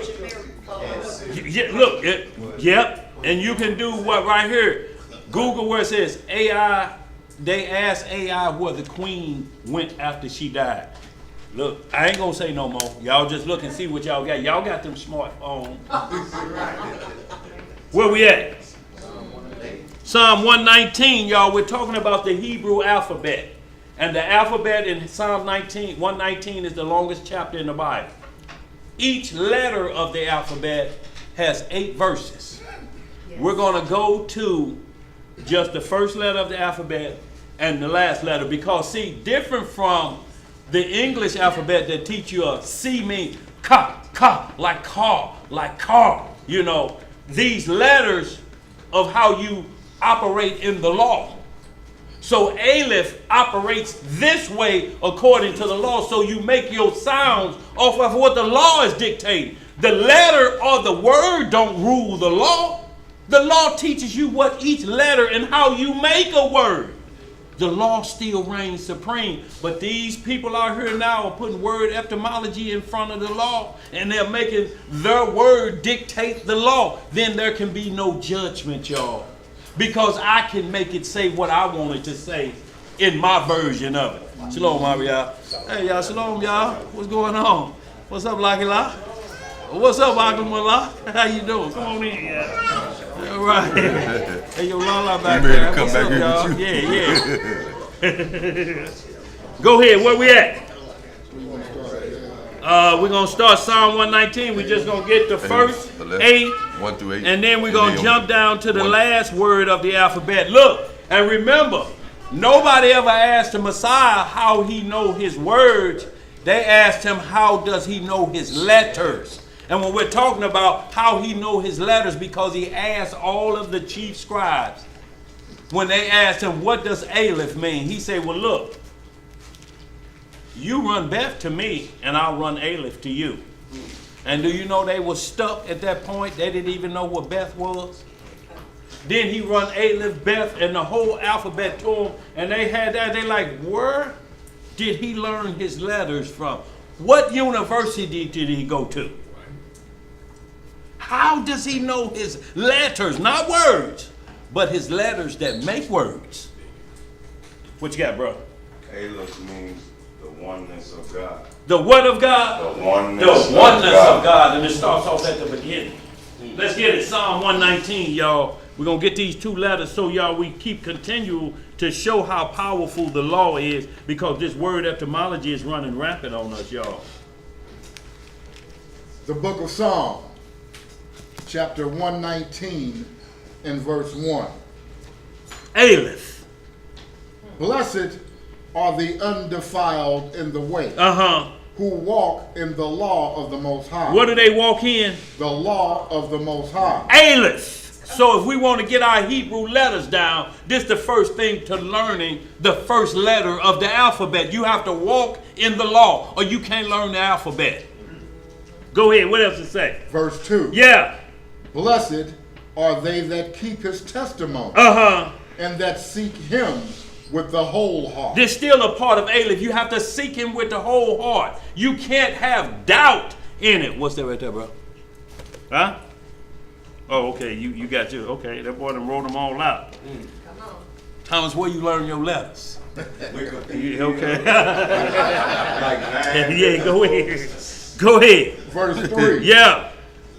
They also do no iniquity. What do they do? No iniquity. Now, how do you let somebody with word etymology tell you if you look at bosom, that means you can even lay with your mother-in-law? This says that letter and what letters you're putting together makes you break the law. It says you cannot break the law with God's alphabet. It's not instructed for you to legalize law breaking. Let's read some more. They walk in his way. What they do? Walk in his way. Not in their way. In his way. Go in ahead. Yahweh. Yeah. Verse 4. Yeah. Thou hast commanded us to keep thy precepts diligently. Diligently, y'all. That means we work hard on explaining anything. Anytime somebody brings something to you and it sounds strange to you and you have to think about it, you like, I'll get back with you in a couple days. You're allowed to say that. You're not on the hook, and there's no time clock running for you to answer right then. There's things that come up you have to get back with them, but you better get back with them. They shouldn't find you and then bring it to your remembrance, and you got that look like, I hope he don't ask nothing about it. I'm going to ask him everything, and I hope he don't ask me that. Man, did you ever get that carburetor cleaner like I was telling you? Yeah, I got it. But I still want to ask you about that script I asked you about. Oh, man, what was that about? If you pull that stunt, you don't know the answer and you don't care to know the answer to it. When you say you're going to get back, you better get back with these individuals about this word of the Most High. This ain't like that bootleg and mechanic work you doing tomorrow. I'll be back to see if it's work tomorrow. No, I need electric tonight. Just don't stick a fork in nothing. I'll be dead anyway, wouldn't I? Go ahead. Verse 5. Yeah. Oh, that my ways were directed to keep thy statutes. Uh-huh. Then shall I not be ashamed when I have respect unto all thy commandments. Respect to all of them, y'all. How you gonna tell me my diet is wrong and then I don't have respect to the law of the dietary, information that's there? Don't trust it. Go ahead. Verse How can I 7. have respect to what I don't trust? Right. I have no love for the police. Y'all know that song? I sounded pretty good. No, you didn't. Okay. No, you didn't. Go ahead. We at least knew what you was talking about, though. Verse 7. Look, our Glorious was letting loose at the award show, and I was singing loud, had them earplugs. I said, I believe I could be a background singer. Zipporah said, yeah, way in the back. Way in the back. Underground. Well, I believe I can do some background on that I deserve. Go ahead. Verse 7. I will praise thee with uprightness of heart. Yes, sir. When I shall have learned thy righteous judgment. When I have done what? Learn thy righteous judgment. You have to learn righteous judgments. You can't bring in a situation you're going to call iniquity and level God off with it and say, see, he did it, I can do it. Right. He killed innocent people. I want you to go try and do it and see what this nation going to have for you. Mm-hmm. Go ahead. What else it say? Verse 8. Yeah. I will keep thy statutes.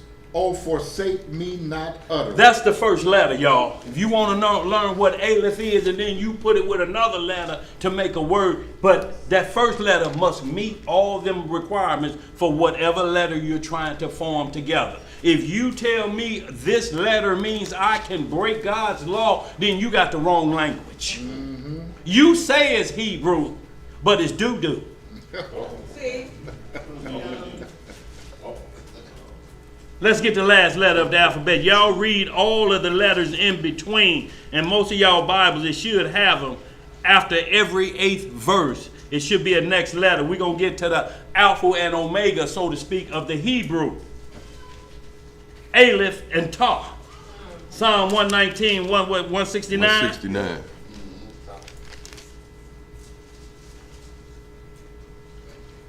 And this is the last letter of the alphabet. This is how you end the alphabet. Your words must end like this. Go ahead. What did it say, bro? Psalms chapter 119, verse 169. Uh-huh. Tah. Let my cry come near before thee, O Elohim. Right. Give me understanding according to thy word. According to what? Thy word. Uh-huh. Let my supplication come before thee. Deliver me according to thy word. Uh-huh. My lips shall utter praise when thou hast taught me thy statutes. Uh-huh. My tongue shall speak of thy word. Uh-huh. For all thy commandments are righteousness. Let thine hand help me, for I have chosen my precepts. Thy precepts. Thy precepts. I have longed for thy salvation, O Elohim, and thy law is my delight. What is thy law? My delight. Uh-huh. Let my soul live, and it shall praise thee, and let thy judgments help me. I have gone astray like a lost sheep. Seek thy servant, for I do not forget thy commandments. Y'all see how it starts and ends the same way? With the law. With the law in the alphabet, the words must make the law righteous. You cannot put Hebrew words or letters together and make it make evil. That's what the Bible say. That's what the Bible say. The Bible ain't never said what you're saying. You're using the Bible to continue in your form of wickedness that you take from the Bible and turn it around to your benefit, and then don't believe what corrects you. How then can you ever be corrected? So y'all, we get a good lesson on learning your letters. Don't get caught up in words of etymology. Learn your letters, y'all. You want to know pure Hebrew? Get into Psalm 119 and see what each letter do. Y'all see how it started with the law and ended with the law? How then are you going to tell somebody the law or the Bible could be tampered with? Because you decide you ready to play with the devil, who has no regard for laws. It's do what you want to do. But hell, the devil even tell you you're going to have to deal with the Messiah. Ask a Freemason. They'll tell you. Yes, in the book of the Freemasons, we got to deal with them in the end. But right now, it's WS. Wickedly sweet.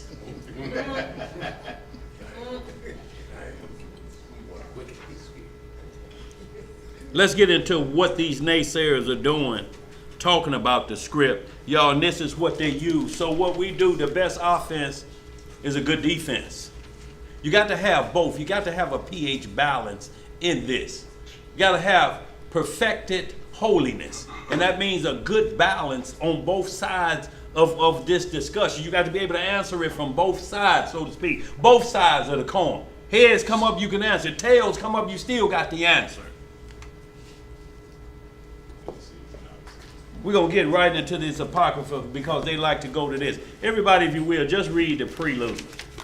This is what they say why we shouldn't trust the Bible.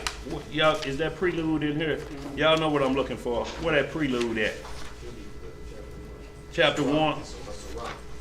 Sirach, chapter 1. Okay.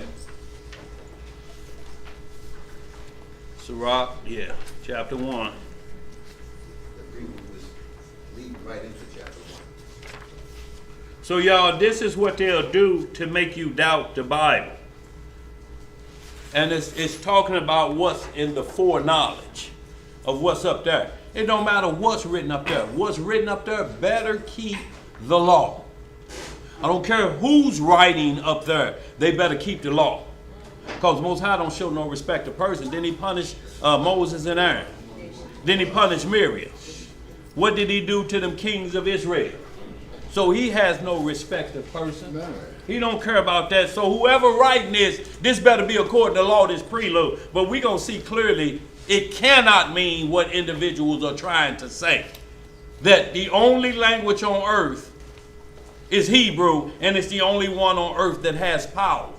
No, you're misunderstanding the letters of the alphabet. Is what this individual talking about. But let's read it and see. Go ahead, bro.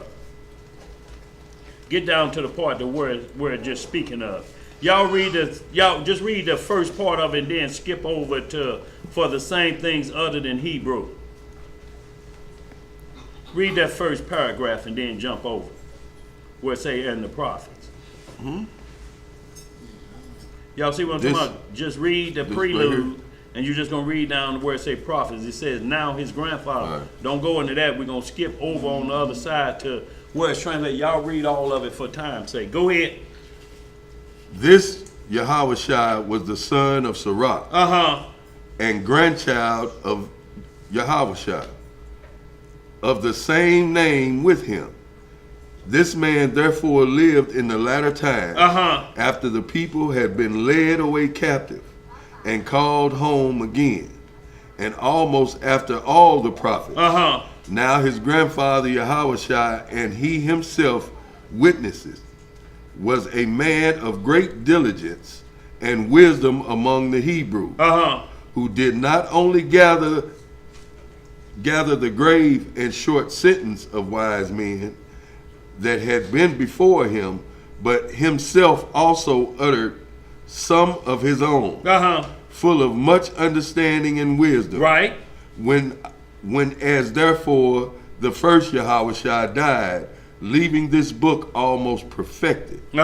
Sirach his son, receiving it after him, left it to his own son Jesus, who having gotten it unto his hands, compiled it all orderly into one volume and called it wisdom. So we can hold there. Y'all read the rest of that just for time's sake. Now we're going to skip down in this prologue, and we're just going to get to the part for what say for the same things uttered. Go back to where, wherefore let me entreat you to read it. Go ahead.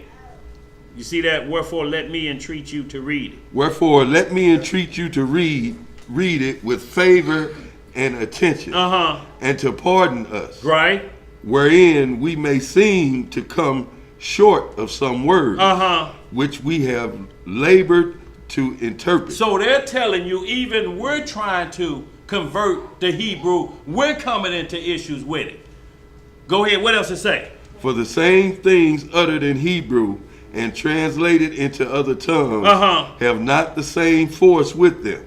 In not them. in them. And not only these things, but in the law itself and the prophets. The rest of the book have no small difference when they are spoken in their own language. In their own what? Language. See, that's the part that they don't keep going to, when they're spoken in their own language. Go ahead, what else to say? For in the 8th and 30th year cometh into Egypt, when Euergetes was king, and continuing there some time, I found a book of no small learning. Therefore I thought it not most necessary for me to bestow some diligence and travail to interpret it, using great watchfulness and skill in the space to bring the book to an end, and set it forth for them also, which in a strange country, Which in a word? a strange country are willing to learn, being prepared before in manners to live after the law. So regardless of whatever you're writing or what this person talking about, he still got to go back to Psalm 119 and put his work together.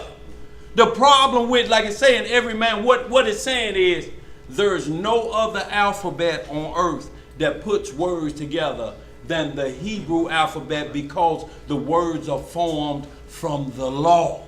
Not the law formed from the words. The law forms the words. It tells you how to speak correctly like God, so you don't let no corrupt communication come out of your mouth. But this don't mean you can't speak another language, because when you're explaining this to somebody, you're explaining it in what language? English. So if everything we're saying today, if we're explaining it to you in English, it's falling on deaf ears. Wouldn't it be? Now these same individuals teach polygamy, which is a Greek word. It means orgy. Now all you have to do is ask them, say polygamy in Hebrew. You're going to teach me a doctrine about Hebrew and what's in the Hebrew culture and language, but the top word you use called polygamy or polygyny or polandry, whatever you want to call it, means a Greek orgy. Now say it in Hebrew. Well, it means many wives. Where, chapter, and verse does it say many wives? Because what we read in the law, it say, if a man take another wife, here are the rules for that. That's an if. That's not a must, is it? No. That's an if. If your uncle has, your aunt has testes, she's your uncle. If your aunt has testes, she's your uncle. But if she don't, then she's still your aunt, ain't it? Yes. So if a man take another wife, it don't say many or multitude. That's y'all putting that in there. But when you get through, anybody put out there on the page right now, say polygamy in Hebrew, and we'll keep it moving.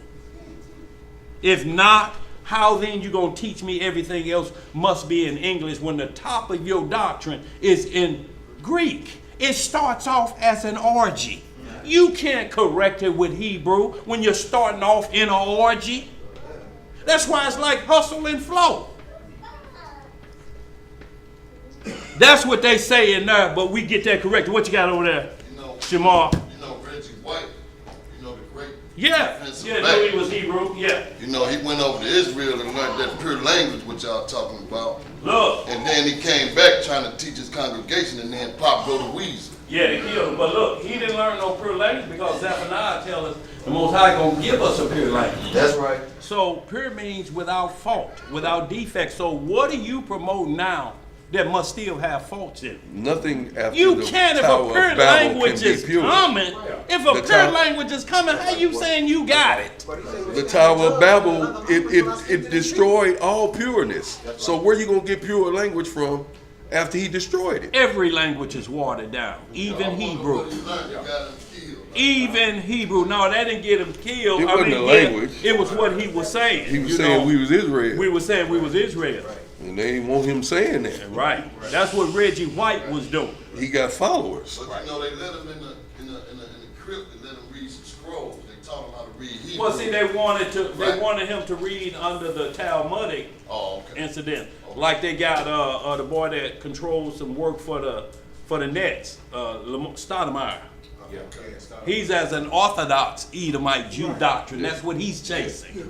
So they'll let him do that, but they ain't gonna let him say we the ones. You don't hear him saying he Judah. See, they don't identify what tribe they come from because they can't. They can't fit Deuteronomy 28. Let's read some more. Where we at? We're going to Jeremiah. This the other one they try to use. But look, hold on. I had for every one of these that it don't make sense about the language. Give me Acts 2. Because we need to correct this by script. If what they're saying is no other language have power, then the day of Pentecost cannot happen. Right. It cannot happen because they're talking in different language. And they're saying they're glorifying the Most High in another language. Then how can what we're reading this man in Sirach saying be the truth then? One of them got to be false. Right. One is a prelude, one is instruction. And righteousness about a day that's coming that Leviticus 23 talk about how you got to keep. Yo, we ain't talking no Pentecostal doctrine or Pentecostal religion. They don't even keep the day of Pentecost. They just say we speaking in tongues, and that's a new religion. And they grieve the Holy Spirit. Jesus, Jesus, Jesus, Jesus, Jesus, Jesus, Jesus. They keep saying it. You're going to get it. Coming in 100, coming in 100, coming in 100. Jean-Claude Vendôme, Jean-Claude Vendôme. That ain't speaking in tongues because nobody still know what I say. Right. Acts 2nd chapter. Get me right to the point where it say these speaking in our language. On the day of Pentecost, when the Messiah say, I told the disciples, I'm going to send the Spirit back to you. The Spirit of tongues, not the Spirit of the tongue of Hebrew. Did we read that? Mm-hmm. Verse 8 he say. Or you can go back wherever you want to go. 1 through 8. 1 through 8, we go ahead. You got it? I got it. Now we're going to be reading in the book of Acts, chapter 2. Start the reading in verse 1. See, this is what you have to ask them. You have to ask them if they say that about that prelude in Sirach. What about the day of Pentecost then? What are we going to do about that? And why you keep speaking English? Explaining this to me. And if we're supposed to be waking up the lost sheep, how are we going to speak Hebrew and wake them up? Look, and then you tell it, look, Boca Tov, look, what is Boca Tov? Look, what does Boca Tov mean? Good morning. Why are you teaching people to say grand rising? See, that's part of that new awakening. Grand rising. What that mean? Right. Get up out that bed and make it up. That's what you ought to hear. Get up, it's late. You're going to be late for work. Right. See, none of them hear them type of words in the morning. Especially about that word. Boy, look here. Right, right. Look, you know what other nations say about us, how you starve a Hebrew. Hide his food stamps in his work boots. He ain't gonna never look there. He be looking in the dresser drawer, over here, looking in your pockets. Right. But food stamps in his work boots. Yeah. He ain't looked at them or put them on in many years. Go ahead, where we at? We're in the book of Acts, chapter 2 and verse 1. What it say? And when the day of Pentecost was fully come, they were all with one accord in one place. Now see, what they're doing is what Leviticus 23 taught us to do, the day of Pentecost. 7 Sabbaths and 1 day after Passover.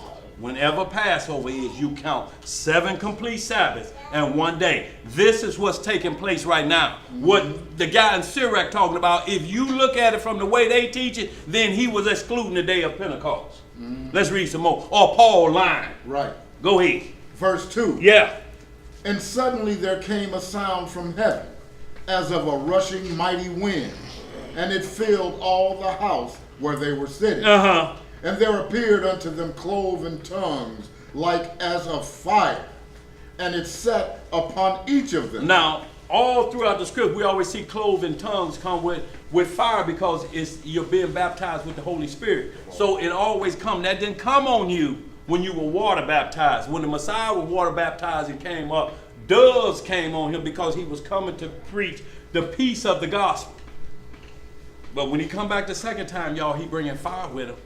He coming with that And fire. he gonna set you on fire like how our And parents it'll be tell you, great boy, I'm gonna set you on fire. Y'all know what that meant, didn't it? Let's get some more. Verse 4. Yeah. And they were all filled with the Holy Ghost and began to speak with other tongues. See, that's a plural, ain't it? Is that Right. more than one language? Yeah. How many forms of Hebrew language is it? If that's tongues, that means more than one, don't it? Right. Let's get some more. As the Spirit gave them utterance. And there were dwellings at Jerusalem Jews, devout men, out of every nation under heaven. Now when this was noised abroad, the multitude came together and were confounded, because that every man heard them speak in his own language. And some will say, well, see right there, that was just scattered Jews from all over the world. Well, regardless, they were speaking another language. Right. And the disciples still spoke it in the language where that Jew was, so you can't even get out of it that way. Go ahead, get some more. Verse 7. Yeah. And they were all amazed and marveled, saying one to another, Behold, are not all these which speak Galileans? Because that's where the 12 disciples was hanging out in Galilee. Go ahead. And how hear we every man in our tongue? In our what? Tongue. Wherein we were born. See, in where we were born, they're speaking our language. Even if you try to say that was Jews coming from, they still being prophesied to in the language where they come from. Right. There ain't no way around it. Let's read some more. Verse 9. Yeah. Parthians. What is it? Where they from? Parthians. And Medes. Right. And Elamites. Right. And the dwellers in Mesopotamia. And in Judea. And in Cappadocia. In Pontus. And Asia. Phrygia. And Pamphylia. In Egypt.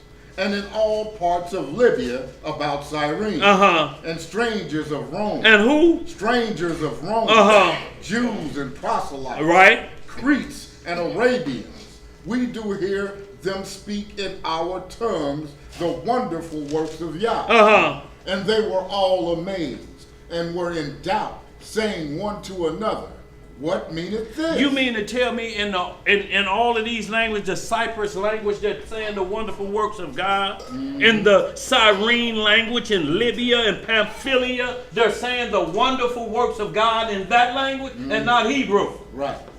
Read some more, bro. Verse 13. Yeah. Others mocking said, These men are full of new wine. Now these what these men will say when they chasing one doctrine and saying all Hebrew. That's their bailout. Man, y'all been sipping some wine. Y'all want new wine. Y'all talking crazy. Go ahead. What else it say? Verse 14. Yeah. But Peter, standing up with the 11. Who is the other 11? Peter make 12. What are they called? See, these are the ones who dictating it. All Hebrews, ain't they? Let's get some more. Lifted up his voice and said unto them, Ye men of Judea, and all ye that dwell at Jerusalem, be this known unto you, and hearken to my word.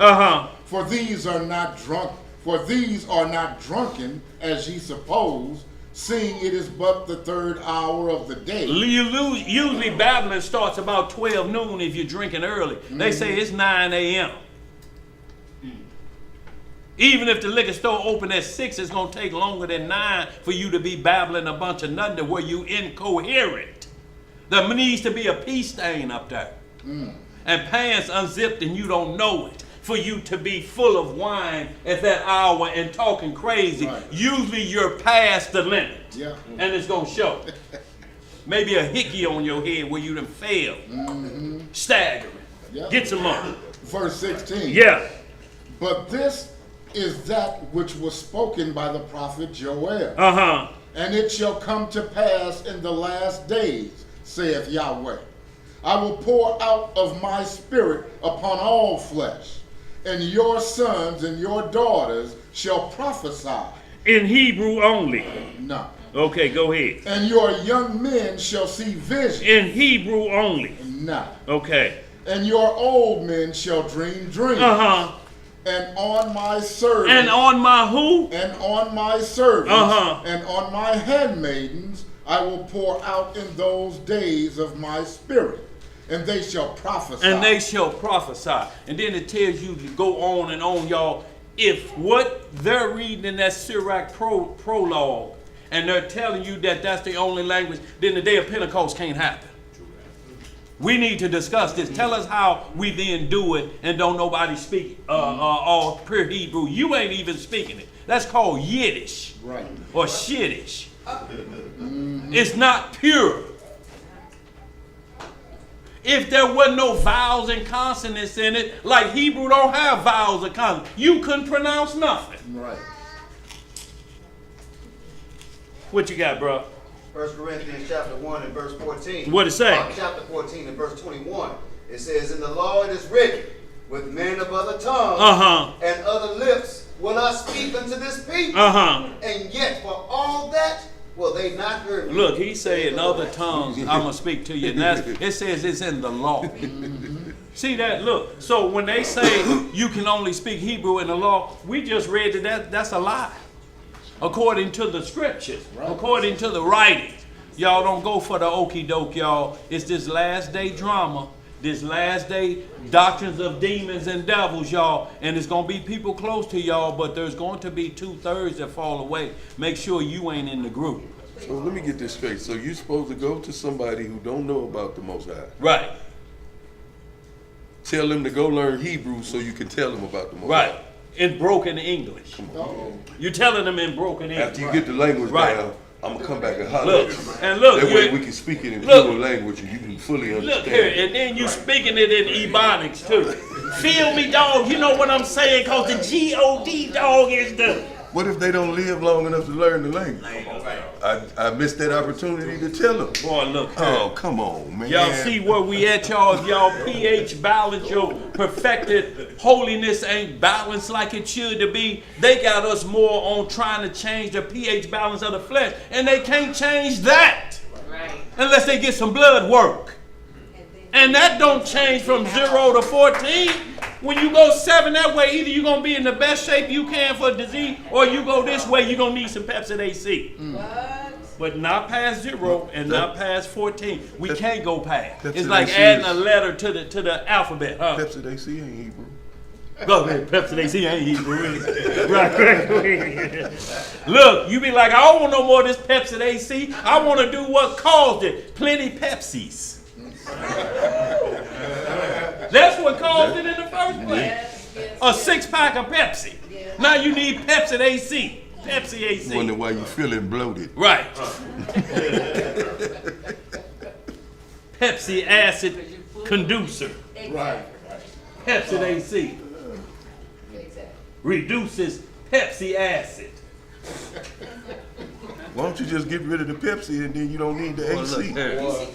How dare you? Boy, look here. You would get jumped on it around here. Hey, don't try to jump on Boy, me. look here. I ain't taking no bubble. Boy, done had many whoopings about I ain't taking no bubble. my mama being a Pepsi-holic and I couldn't stop drinking it and fill water back in. Like an expert Pepsi drinker ain't gonna know water been added. She said, I'd rather you had drank the whole thing up than try to trick me. Yeah, no doubt. And that's what these Negroes trying to do, trick you. They putting water in it. Where we at? Acts 2, you finished that. Let's get this other one that they try to go to and defame the Bible, its laws, its statutes, and its judgment. They'll run to Jeremiah 8 and 8. We're going to start at 8, but we're going to jump back and get the subject matter like we've been trained to and read 1 through 8. And we're going to see if we get our letters correct today. All right, family, we're going to be reading in the book of Jeremiah, chapter 8. Where you want to start at? We're going to go in 8 and we're going to go back to 1 and get the true understanding. Because now that they went away from the Lord, they starting to do what they come out of. Cherry picking now they doing. And word etymology.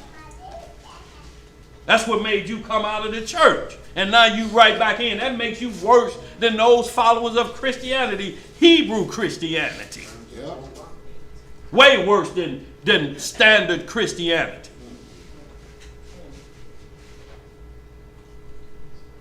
You gonna play with crystals and then tell them they can't wear a cross. What kind of hypocrisy is that?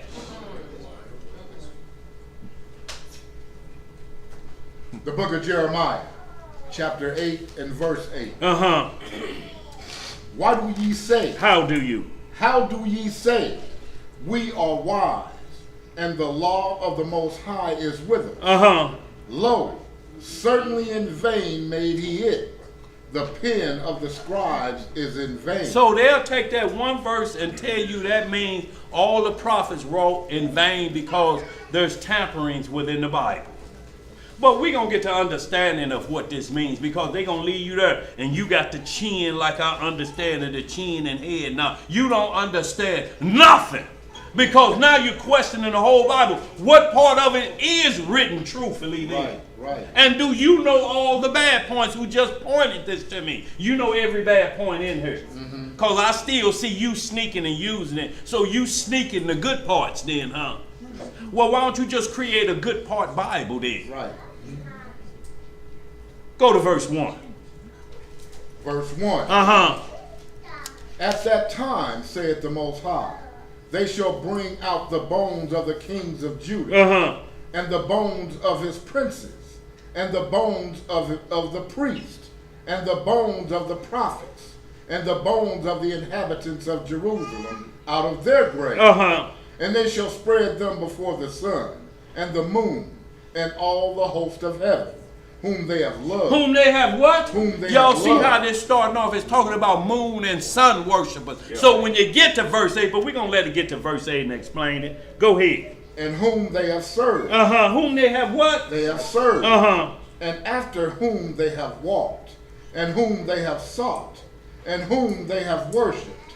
They shall not be gathered, nor be buried. Uh-huh. They shall be for dung upon the face of the earth. So when you teaching against the Bible like that, your bones ain't good but for doo-doo to be on the earth. Everybody gonna dodge it. You know how you dodge doo-doo? Yes. They gonna be dodging you. Go ahead. Verse 3. Yeah. And death shall be chosen rather than life by all the residue of them that remain of this evil family, which remain in all the places whither I have driven them, saith the Most High of hosts. Moreover, thou shalt say unto them, Thus saith Yahweh, shall they fall and not arise? Shall he turn away and not return? When then is this? Why then? I don't know why I'm with these 3-letter words. It's killing me today. Oh boy, I say walk together 2 at the most 3. Even the orator messes up, huh? Hey, You got I'm 3. not perfect. You got 3 eyes working. Go ahead. Yeah. Go ahead. Verse 5. Yeah, you speaking in eyes. Go ahead. Why then is this people of Jerusalem slidden back by a perpetual backslide? What kind of backslide? A perpetual Yo, backslide. that means every generation backslide the same way. A perpetual backslide. You teach it to your children to backslide. You'll have your children in full worship of the devil and talking about it's wonderful. In Pampers. It's in Pampers and you got to worship in the devil. Go ahead. They hold fast deceit. What they hold fast? Deceit. Uh-huh. They refuse to return. I hearkened and heard, but they spake not aright. No man repented him of his wickedness, saying, What have I done? Every one turned to his course, as the horse rusheth into the battle. Yea, the stork in the heaven knoweth her appointed times, and the turtle and the crane and the swallow observe the time of their coming. But my people know not the judgment of the Most High. And they don't know the judgment of the Most High. When they bring you these new doctrines, they don't have an end game. So then who is this talking about then? If you're saying it's going to be a judgment day, and we tell them to go to Revelations all throughout the book, it says judgment day, but they don't have a judgment day and they bringing forth a new doctrine, this say that's a problem. If you have no judgment in what you teach it, then that removes how right and wrong can be observed. How you going to do right? You have to make up what doing right is. Right. Look, long as I'm out of the bed by 2:30, it ain't like I'm just sleeping and let the sun make the old heads say a whole cake out your ass. You know, because they used to sit cakes on the windowsill. They used to sit them on the windowsill and the sun would cook them. And the sun would cook them. But they say you just laying and just turning over. It's 2:45. And you wake up when you hear the door open when somebody just came home from work. Right. You been sleeping all day. All day? Not all day. I did get up and piss twice. Right. Go ahead. Yeah, on the seat. On the seat. Too lazy to wipe it too. Right, it's still there. Still there. Boy, you lazy. Try it Boy, up. look here. Yeah. And on the floor. Boy, look Why don't here. you clean the bathroom? Go ahead. Go ahead. What you say, Lazarus? Boy, that rose Lazarus from the dead, didn't it? You had to get out and go ahead. Woo, verse 8. Yeah. How will ye say we are wise, and the law of the Most High is with us? Lo, certainly in vain made he it. Made he it, talking about the Lord. Go ahead. The pen of the scribes is in vain. So the question they're asking is, if we this wicked, then the Lord trying to tell us something, he just writing in vain. He wasting his time. We ain't gonna listen. Right. We don't care what you say about that Bible. We ain't gonna listen. The Lord wrote that stuff in vain then. You understand what I'm saying? That's how Jeremiah 8 is reading. But they change it and switch your mind to think that there's an error in the Bible. See, right there it say the pause and pen of the scribe wrote all the word in vain. Then why you in it? Right. What? If it's in vain, what the hell are you doing in it? Flipping pages, studying. Huh? If I think something worthless, I don't put my time in. Boy, look here. You're wasting your time then, ain't you? I give it no time. I mean, why you gonna eat something taste over like there, chicken? you get it. Ain't it easier just to go get some Okay, I'm better with chicken? it than I did. Ask Theo that and see what answer you get. What we got? Betty Lemons in the chat asked, could you please elaborate on fear-mongers? On who? Fear-mongers. Fearmongers is ones who scare you into believing their doctrine. It's like Negroes scare you into polygamy. You ain't gonna never get a man anyway. Ain't nobody gonna want you to when you get old. You better come on, join up here. At least you know what man your woman got on the side. See, all of those are fear-mongering tactics. The Lord gonna kill you if you don't listen to me like I'm the Lord. Whatever I say, go. Look, the Lord put me in charge of this. Then why you can't stop pissing on the seat? Boy, look here. Boy, look here. Boy, look here. Aim off. God. Aim off, sister. Ain't even trying to Boy, aim. look, ain't even trying to aim. You ain't got no control. Boy, no, boy, where we at? Verse 9. The problem is why is the stream splitting. That's the problem. Oh, don't It's the start that. problem. You youngsters don't know about that. Where we at? I'll get there. Real boy. You good too, man? Keep living. You good, Betty Lemons? Shouts out Ron Lemons. Yeah. Go ahead. Where we at? Verse 9. Yeah. That old man. Verse 9. The wise men are ashamed. They are dismayed and taken. Lo, they have rejected the word of the Most High. And what wisdom is in them. What would if you reject the word of Most High or the pause and pen wait, there's no wisdom that can come into you, Right. even if you promoting that to me. Where you get your wisdom then? Right. If it's pausing, you ain't got no wisdom. Do that make sense, y'all? That ain't hard, is it? But y'all, everybody going for that quick doctrine, that itchy ear doctrine that make you be doing like this. What you say? I can do all that and ain't got to do nothing for it. And if I mess up, ain't nobody going to whoop my... Tell me some more. Then you start doing like this. Shit, both ears itching now. Wiggling like Doppler radar. What? Tell me some more. Can't give it up. Boy, look here. What you got, Emo? I'm sorry. So this little Christianity thing, when I was in a Christian church, I was in a place where there was only 24,000 at the least. And it was everything was like they would go in, and when you tell them you have to live righteous, they would come pray for me. But when I tell them you have to live righteously, there's a certain righteousness you have to have about me. They said, well, Jesus died, that I don't have to. Now, how that sound? Don't that sound I crazy? don't want you to pray for me. You can't pray for me. Look, And it got to the point where we would say, now that's okay, Miss, you know, it's okay, because I know what you're gonna say. You're gonna say, I have to live holy, I have to live righteous. I'm not like you right now. I can't do it. So you're saying the same thing that's going on this spirit in the Christian church and other places where they're saying you don't have to live righteous. right. You can live any kind of way, and when you get to the point almost of death, then you have to ask for forgiveness. Well, see, and the reason that is because they don't know what the law is. The law has been taken away from them. See, that's why Hebrew Christianity is worse than that. They know that they don't practice the law, and now they're doing it. So it makes them worse than the group that they've been attacking. Or you came out of Christianity, you're doing the same exact thing they're doing. They still don't have a judgment day. And I'm talking about these Hebrews, I don't care what doctrine you, just as you're allowed to ask the question, what's the end game for us or the condition that we're in now? Can I eat my way out of this? Can I get rid of the meat diet away from me? And where do I end up when I do? Well, you're going to have good flesh. I'm not talking about that. It's going to die. What happens to it when it dies and turns back to dust? What about the other part of me? See, dog, I'm trying to figure that out myself. That's what I heard. And telling me that I don't know what I'm talking about in the Bible and you don't know where you going. You just saying I'm going up yonder, but I don't know where. I'm going up yonder. No.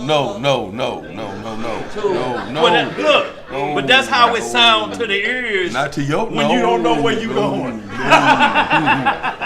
Let's get some more. Don't mess that up I'm for hurting me. his ears. No, I want no more of it, y'all. That's what that 8 and 8 means, y'all. You have to go back to verse 1 and get your subject matter.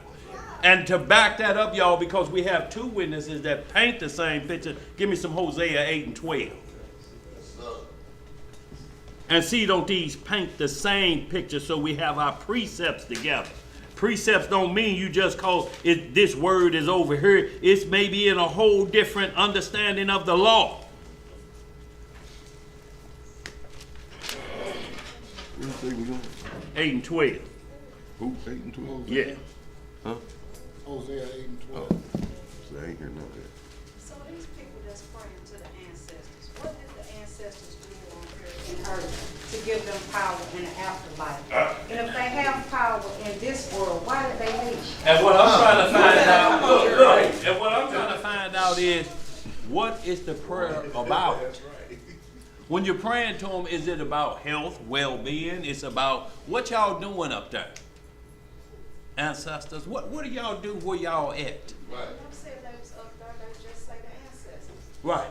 What is it? And then how do they hear you? And how, Right. What's the form of communication? And you know what the form is? Outside of the Bible. Right. It's witchcraft of how they communicate with their ancestors. And the only other ancestors in outer space, either it's the angels of the Most High or it's Satan and his demons. Ain't no middle ground. Your uncle or your auntie ain't there. It's Satan and his host, or the Most High and his angels that he's seeing to chase Satan and his hosts away from you if you keep the commandments. But we start off in that 8 and 8, they worship the sun and the moon. That's involved with esotericism when you worship the moon. We were never instructed to worship the moon. It says we look for how the moon fulfills to its full light to do a certain feast day, but not to look at the moon and say, I bow down to you. Right. No, it just gave us the time of day in case we lose our calendar. Do you know if we lose every calendar in our phone and we get stranded on a deserted island, you ain't got no other thing to tell you how long you've been there but to count the crescents of the moon when it get full, and you mark it down. You say, I've been here 2 years. And then the seasons change. So you know, and then you know when your birthday is. so you can keep up with your own age, but never to be worshipped. Go ahead, bro. Does the crescent of the moon never be like a smiley face, or was it always on the side? It was always on the side. Last night it was like a smiley face. Well, it may have been how you was looking at it. No. They never. Did you I take a think all picture? kind of stuff to say about that one. I'm asking, did you take a picture of it? No, I didn't. Okay. But I promise. Y'all ain't see it. Oh, look, it could have been, it could have been a reflection. last night, wasn't it?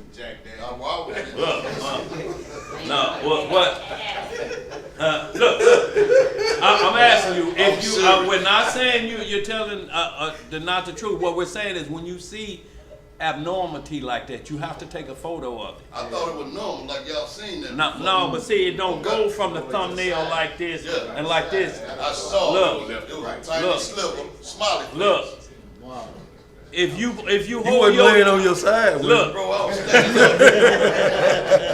Yes, sir. Yeah.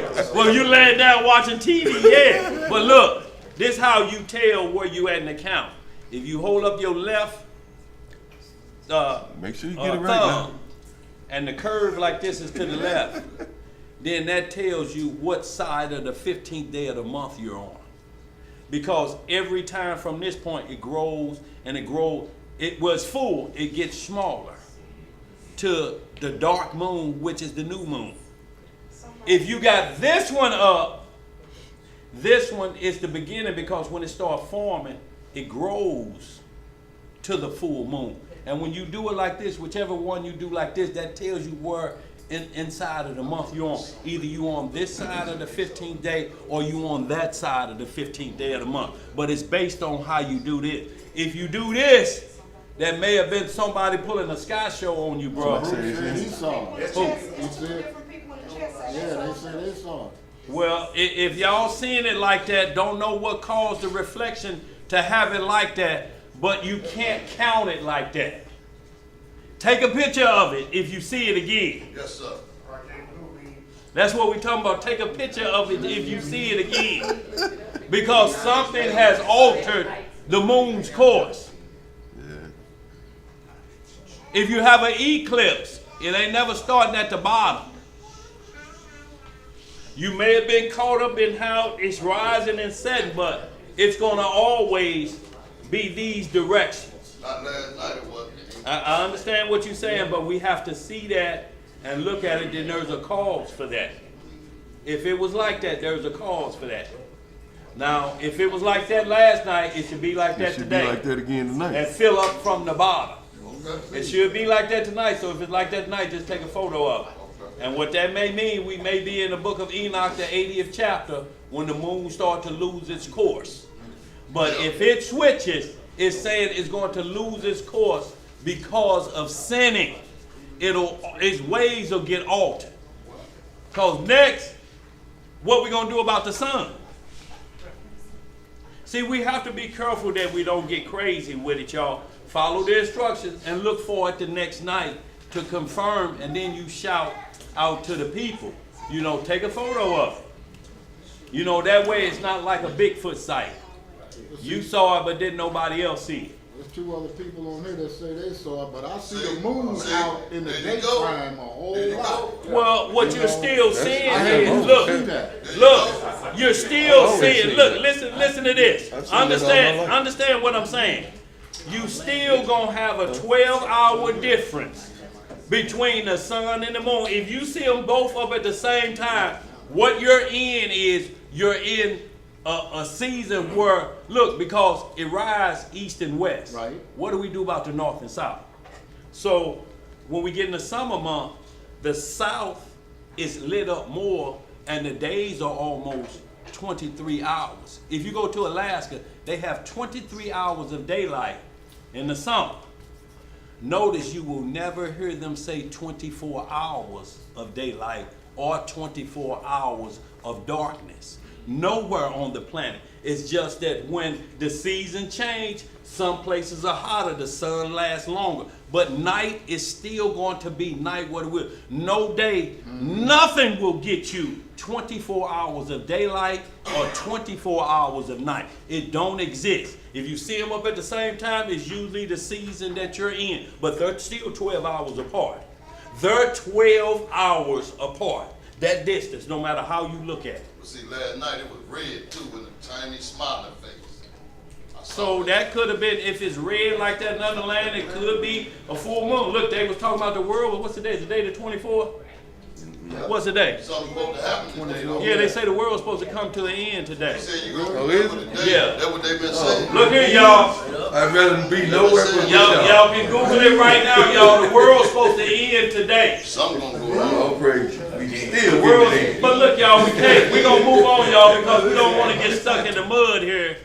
But I'm saying, everybody that saw it like that last night, take a picture of it tonight to ensure yourself. And don't be laying on your side when you're looking.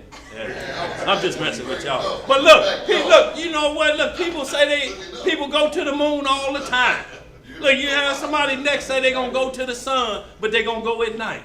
How you go to the sun at night? Hey, look here, bro. Look. It's a dark side to the Boy, sun. look here. Where we at, y'all? Let's get this caught up, y'all. We gotta get caught up. Going to Hosea, right? Hosea 8 and 12, you can back it up.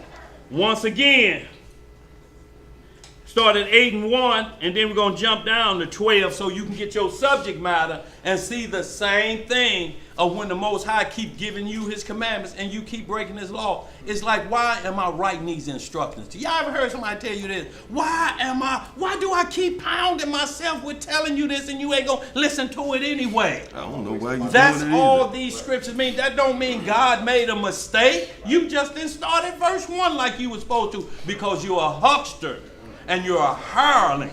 A hireling is gather a flock and run off and leave them in limbo and make them search for them to find them to get your knowledge again, which is no knowledge.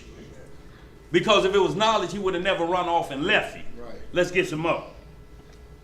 Hosea chapter 8, verse 1. What it say?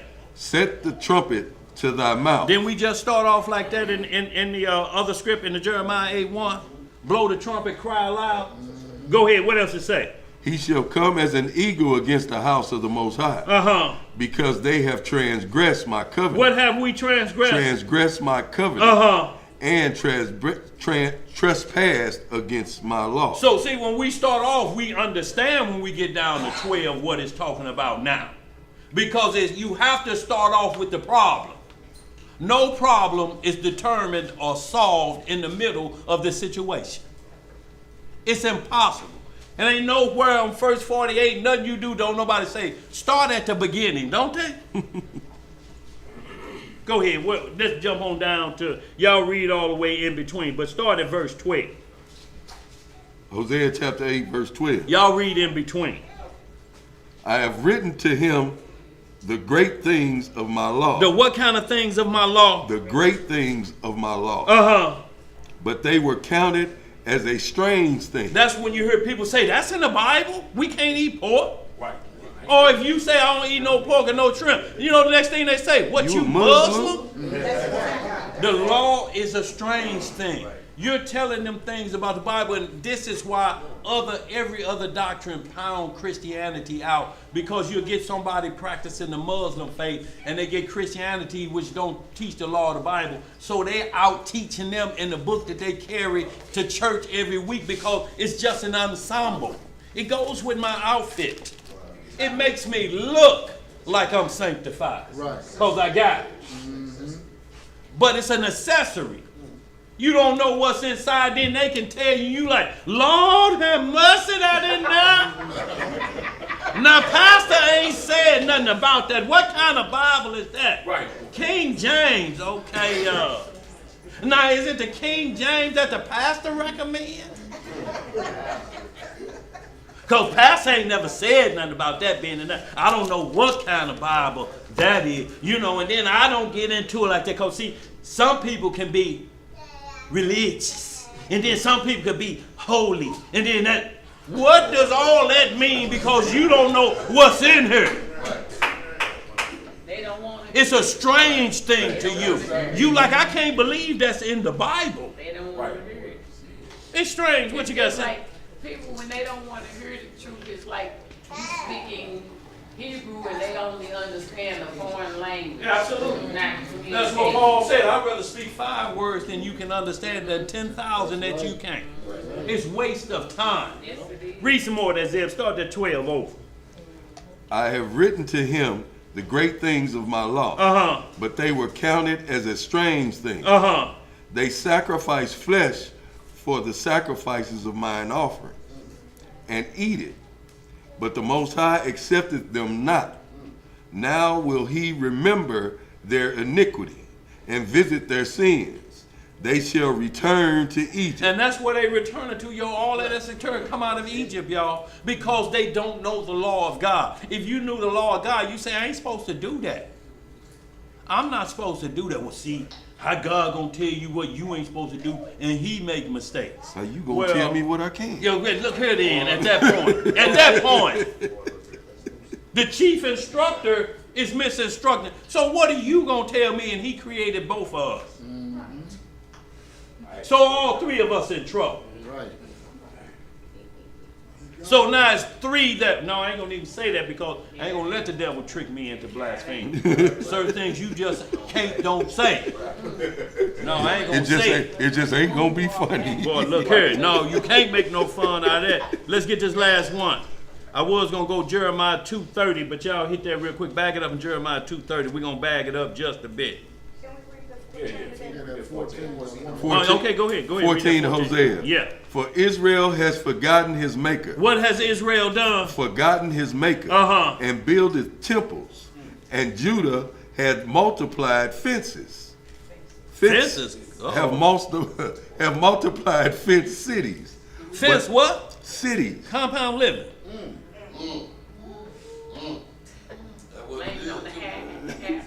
Right. Go ahead, bro.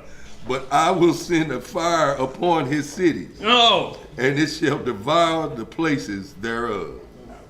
Y'all, the Most High ain't slack in his word. The palaces. You ain't gonna shame him.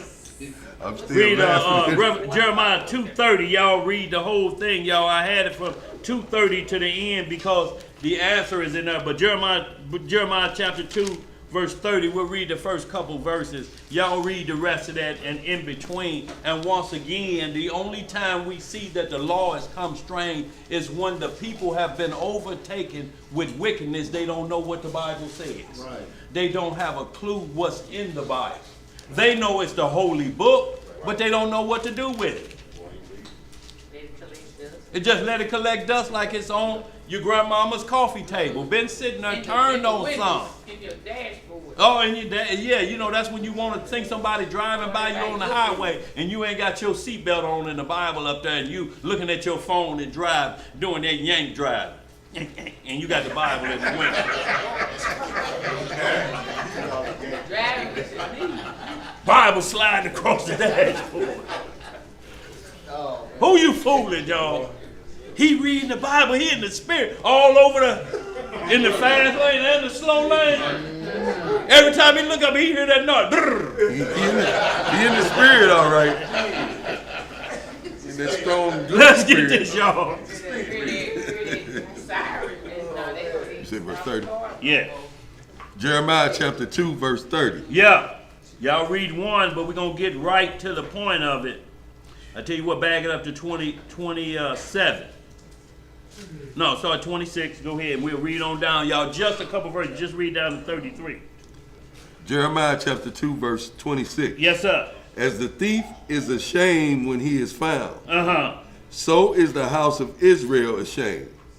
They, their kings, their princes, and their priests, and their prophets, saying to a stock, thou art my father. What are thou? My father. And to a stone, thou hast brought me forth. For they have turned their back unto me, and not their face. But in the time of their trouble, they will say, arise and save us. But where are thy gods that thou hast made thee? Let them arise. Let them do what? Let them arise. If they can save thee in the time of thy trouble. For according to the number of thy cities are thy gods, O Judah. Wherefore will I plead? Will ye plead with me? Ye all have transgressed against me, says the Most High. In vain have I smitten your children, they receive no correction. Your own sword has devoured your prophets like a destroying lion. See, he said, in vain I have. So what am I leaving my record for with your children and you teach them wickedness, how to worship the moon and the sun? My law even to them, because it has to go to them for every generation, right? He said, I'm wasting my time even with your offspring. You still ain't gonna teach them. If you wicked, at least teach them to be righteous. Don't be like me. Go on and live your life and serve the Lord. I'm just no good. But don't teach them to be continually wicked. And we hear that shouting from Project Windows. Get over here, Willie Jr., you ain't gonna be dung. Your daddy wasn't dung, his daddy wasn't dung. And you ain't gonna be dung. Dumb. Yeah. Well, that was like in the Don't five- want to say the word. five heartbeats. They got done doing that show. S-H-I-T. Yeah, just like the 5 Yeah, heartbeats. he walked by, his mama said, how was the show? It was good. Mama, he looked up and said, boy, you ain't gonna be Boy, that's what he said. nice. Boy, look here. He said it because I ain't. What that do to a child's self-esteem? You told him the law ain't going to be a strange thing to you. You going to be like me, no good.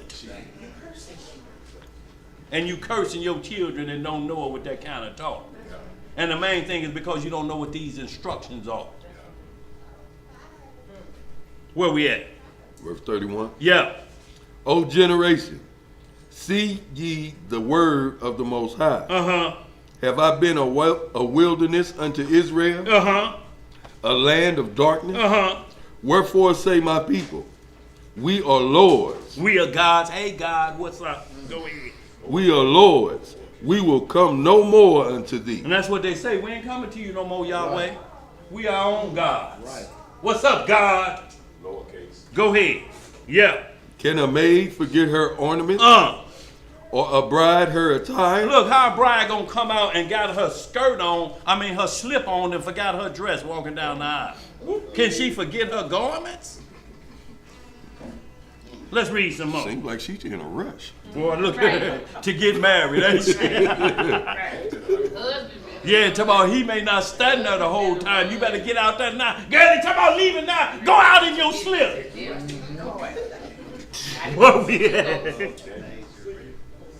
Yet my people have forgotten me, days without number. Days without number, y'all. You see why you gotta have that perfect balance of 7 pH balance.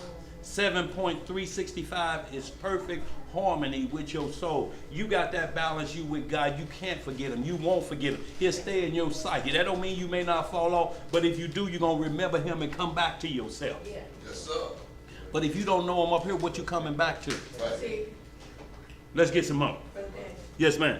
isn't it like the Apocrypha of Abraham, where Abraham was like, I want the one who created me and Yeah. everything else. Yeah. Forget about these other little things. Absolutely. And his father was the one who worshiped other deities. Yeah. And made those. Yeah. But he wanted the real one. Absolutely. You read that in the book of Jasher, 10th chapter. 9th and 10th chapter, you'll read where Abraham's daddy had all the idols like we was reading. And he took the axe out of one hand, he crashed one, and he took the axe out of the hand and put it in the other one's hand. And his father came, who broke all my gods up? He said it was that one. And he said, well, they can't talk or move. He said, well, why you worship them then? That's what he said. That's right. Why you worship them then? It don't make sense. If you know that one didn't do it, why you putting food in front of it? Right. Let's get some more, y'all. Where we at? Verse 33. Yeah. Why trimmest thou thy way to seek love? Why cut the Bible short to seek false love? Go ahead. Therefore hast thou also taught the wicked ones thy way. Uh-oh. He goes, you cutting short the Bible. I don't read that part of it. You know, I don't go past some. You gonna trim us the Bible? Right. So you can continue with your wickedness? You gonna trim it short. What we hear about adding or taking away, what's the problem? All these plagues will come on you, won't it? Keep trimming and see what happens. And see, that's that fine line of trimming. You're full of witchcraft and Egyptology, and you say Yahweh like you invented your language. See, Yahweh.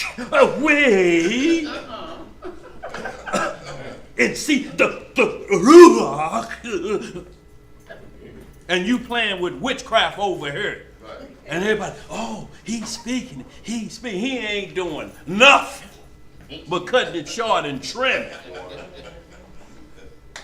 Go ahead. That tickled you back there. Verse 34. Go ahead. Verse 34. Uh-huh. Also in thy skirts is found the blood of the souls of the poor innocent. Y'all see what's in the skirt of this strange doctrine?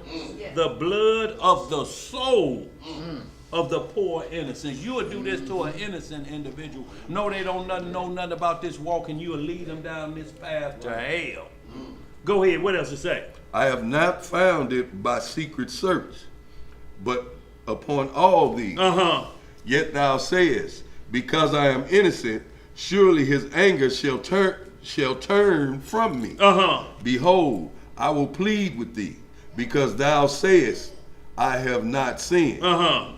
Why gettest thou about so much to change thy way? Why you going this hard to change your way from who you is? You reading all crazy stuff. You going at it like this gonna change God's mind. Like you gonna make God think you mad at him, so he gonna give you a break. Right. Like when I told you to go in that room and don't come out there till I tell you to.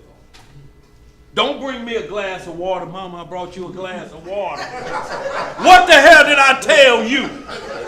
Clink, clink. Get in there and don't come back out there till I tell you. Bring out there, I'm gonna whoop your donkey.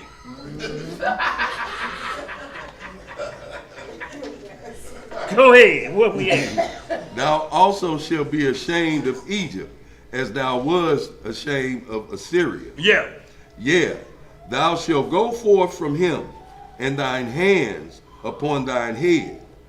For the Most High hath rejected thy confidence, and thou shalt not prosper. You ain't gonna prosper. That's all you got. You got your reward. If you try to turn from the law, you got the reward of law breaking. It tops out at an orgy. Let's get caught up in here, y'all. Our case study, Samson, y'all, for this last half hour. We should be able to get through this if Zeb don't be running on. Yeah, I try to contain No. Judges 14th chapter, y'all. And y'all, we gonna see some things in here. And look, Octone told me too, he seen the moon upside down, the crescent upside down. You know, you may see strange events. Like I say, what does it mean if it breaks ranks? If the sun go next, I seen it rise from the south and set in the north. We're gonna be in some trouble, ain't we? Moon falling. Huh? The movie Moon Falling. That means all the ice in the North Pole finna melt. Something finna happen. Yeah, something finna happen. Well, like you say, they said the world was gonna end today. It could have been something shoot by, because they say they was gonna shoot down a meteorite today too, as practice today. They're gonna launch a nuclear warhead at a meteorite that's passed by, not close to Earth, but closer by, and they're gonna try to break it up and see how it works for the future today as well. Who believe that? Boy, look here. Well, they showed the imagery and everything on the news. Judges chapter 14, y'all. We're gonna roll through these so we can get on out of here. Anywhere else, y'all, we got to keep our pH balance, y'all, and that's not let nobody tell you the Bible's tampered with, because you're gonna go acidic. You're gonna head towards zero. You got to be alkaline in your soul as well as in your flesh. Yes, sir. You got to get over here. 7 is neutral. But the Most High say, I'd rather not have you lukewarm. I'd rather have you cold or hot. Either go full acidic or get alkaline. One or the other one. But he say, at least if you right here, if you get a balance right here for your soul, 7.365, he say, you perfect with me. Noah was found perfect. Yes. Abraham was found perfect. They had the perfect pH balance, which means perfected holiness. I perfected, and what that means is I know when I'm sinning, and I acknowledge it. I don't try to hide it.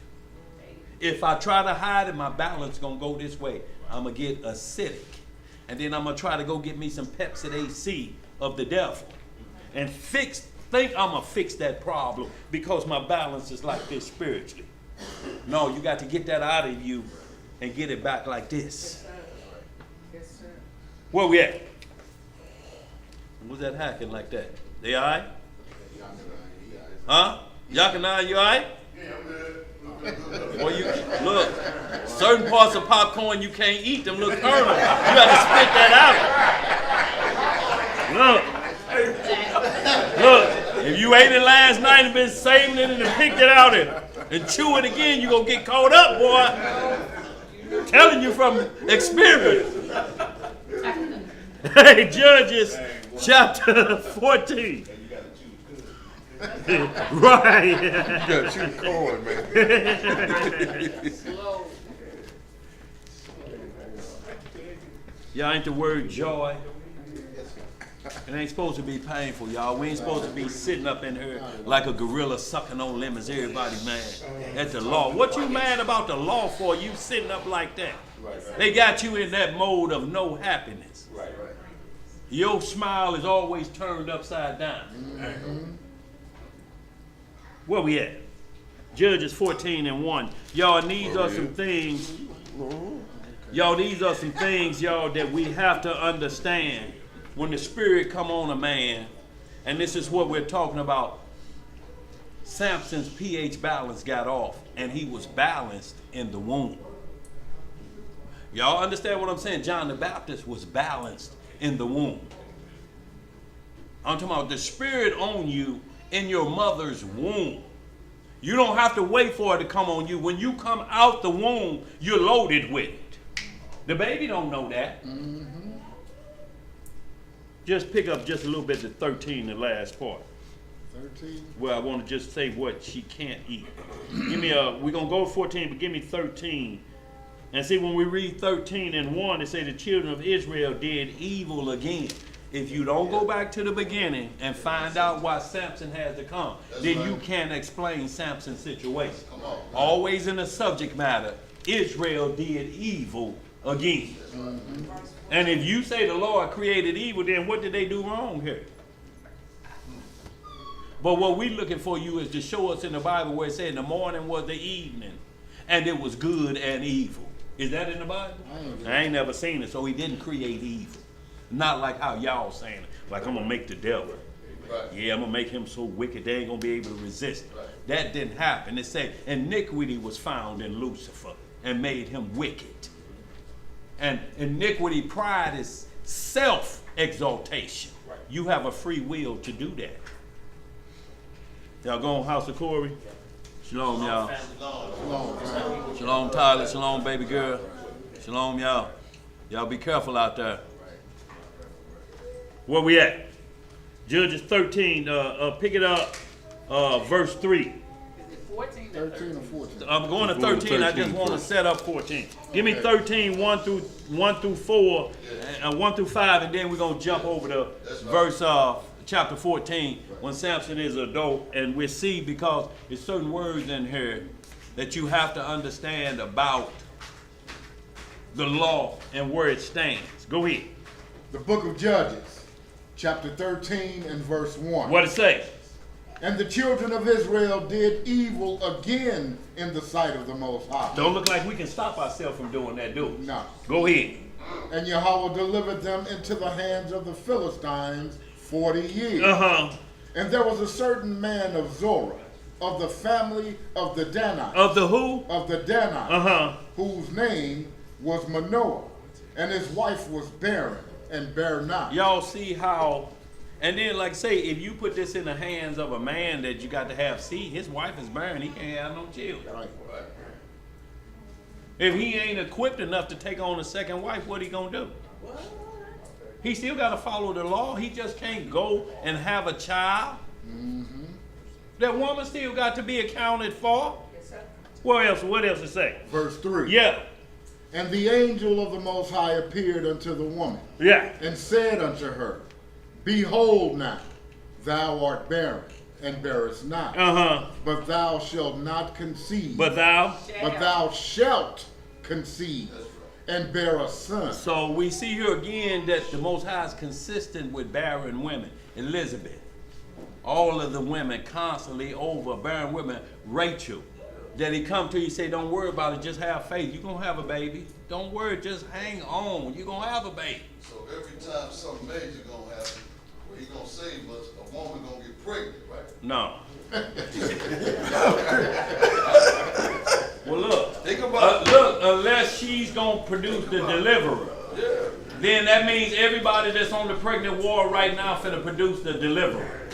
Not Which one do everybody. we choose? Not everybody, a certain woman he choose. How you know the woman he chose? You don't. You do. We know now. I mean, we know it was yeah. Manoah's and his wife. Yes. He's going to tell you. It's going to be recorded so that it can't be held against you. And you have to write it down because she go and repeated everything to her husband and they wrote it down. So that's how we know the word is bond, because he be, woman, you been sipping that coon juice again. You crazy as hell. Your eyes starting to get black just like a raccoon. You ain't seen no angel. But then the angel will go to them like it went to Mary and then it went to Joseph. Let's get some more. Like it went to Sarah, then it went to Abraham. Let's get some more. Verse 4. Yeah. Now therefore beware, I pray thee, and drink not wine nor strong drink, and eat not any unclean Now thing. eat not any unclean thing. So we got to go back to the law of the diet to make sure she don't eat any unclean thing. Where else we gonna go? Right. But Deuteronomy 14, Leviticus 11. Where else in the Bible do we go to sanctify clean and unclean? That's it. Let's read some more. Verse 5. Yeah. For lo, thou shalt conceive and bear a son, and no razor shall come on his head. For the child shall be a Nazarite unto Yah from the womb. From the where? From the womb. And he shall begin to deliver Israel out of the hand of the Philistines. So you want to understand the law of the Nazarite. There's a law for a child being a Nazarite. You going, Sister Boy? Be safe out there.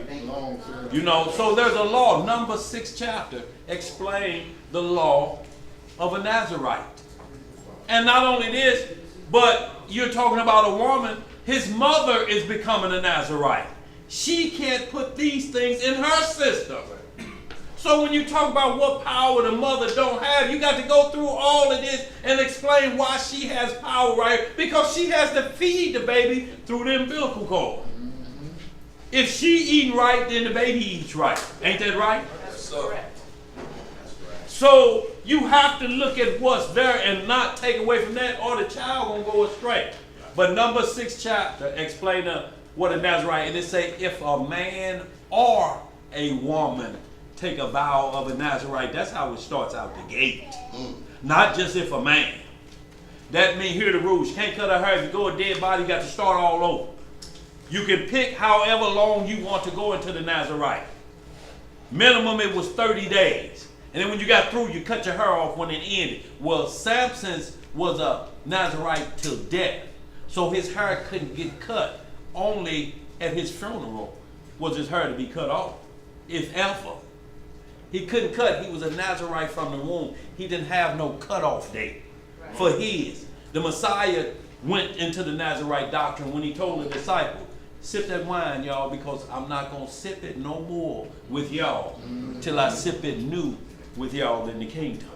So he's into Nazarite mode. Miss me with the doctrine of the Nazarene. That was a group of people from the city of Nazareth. That has nothing to do with the number 6 chapter.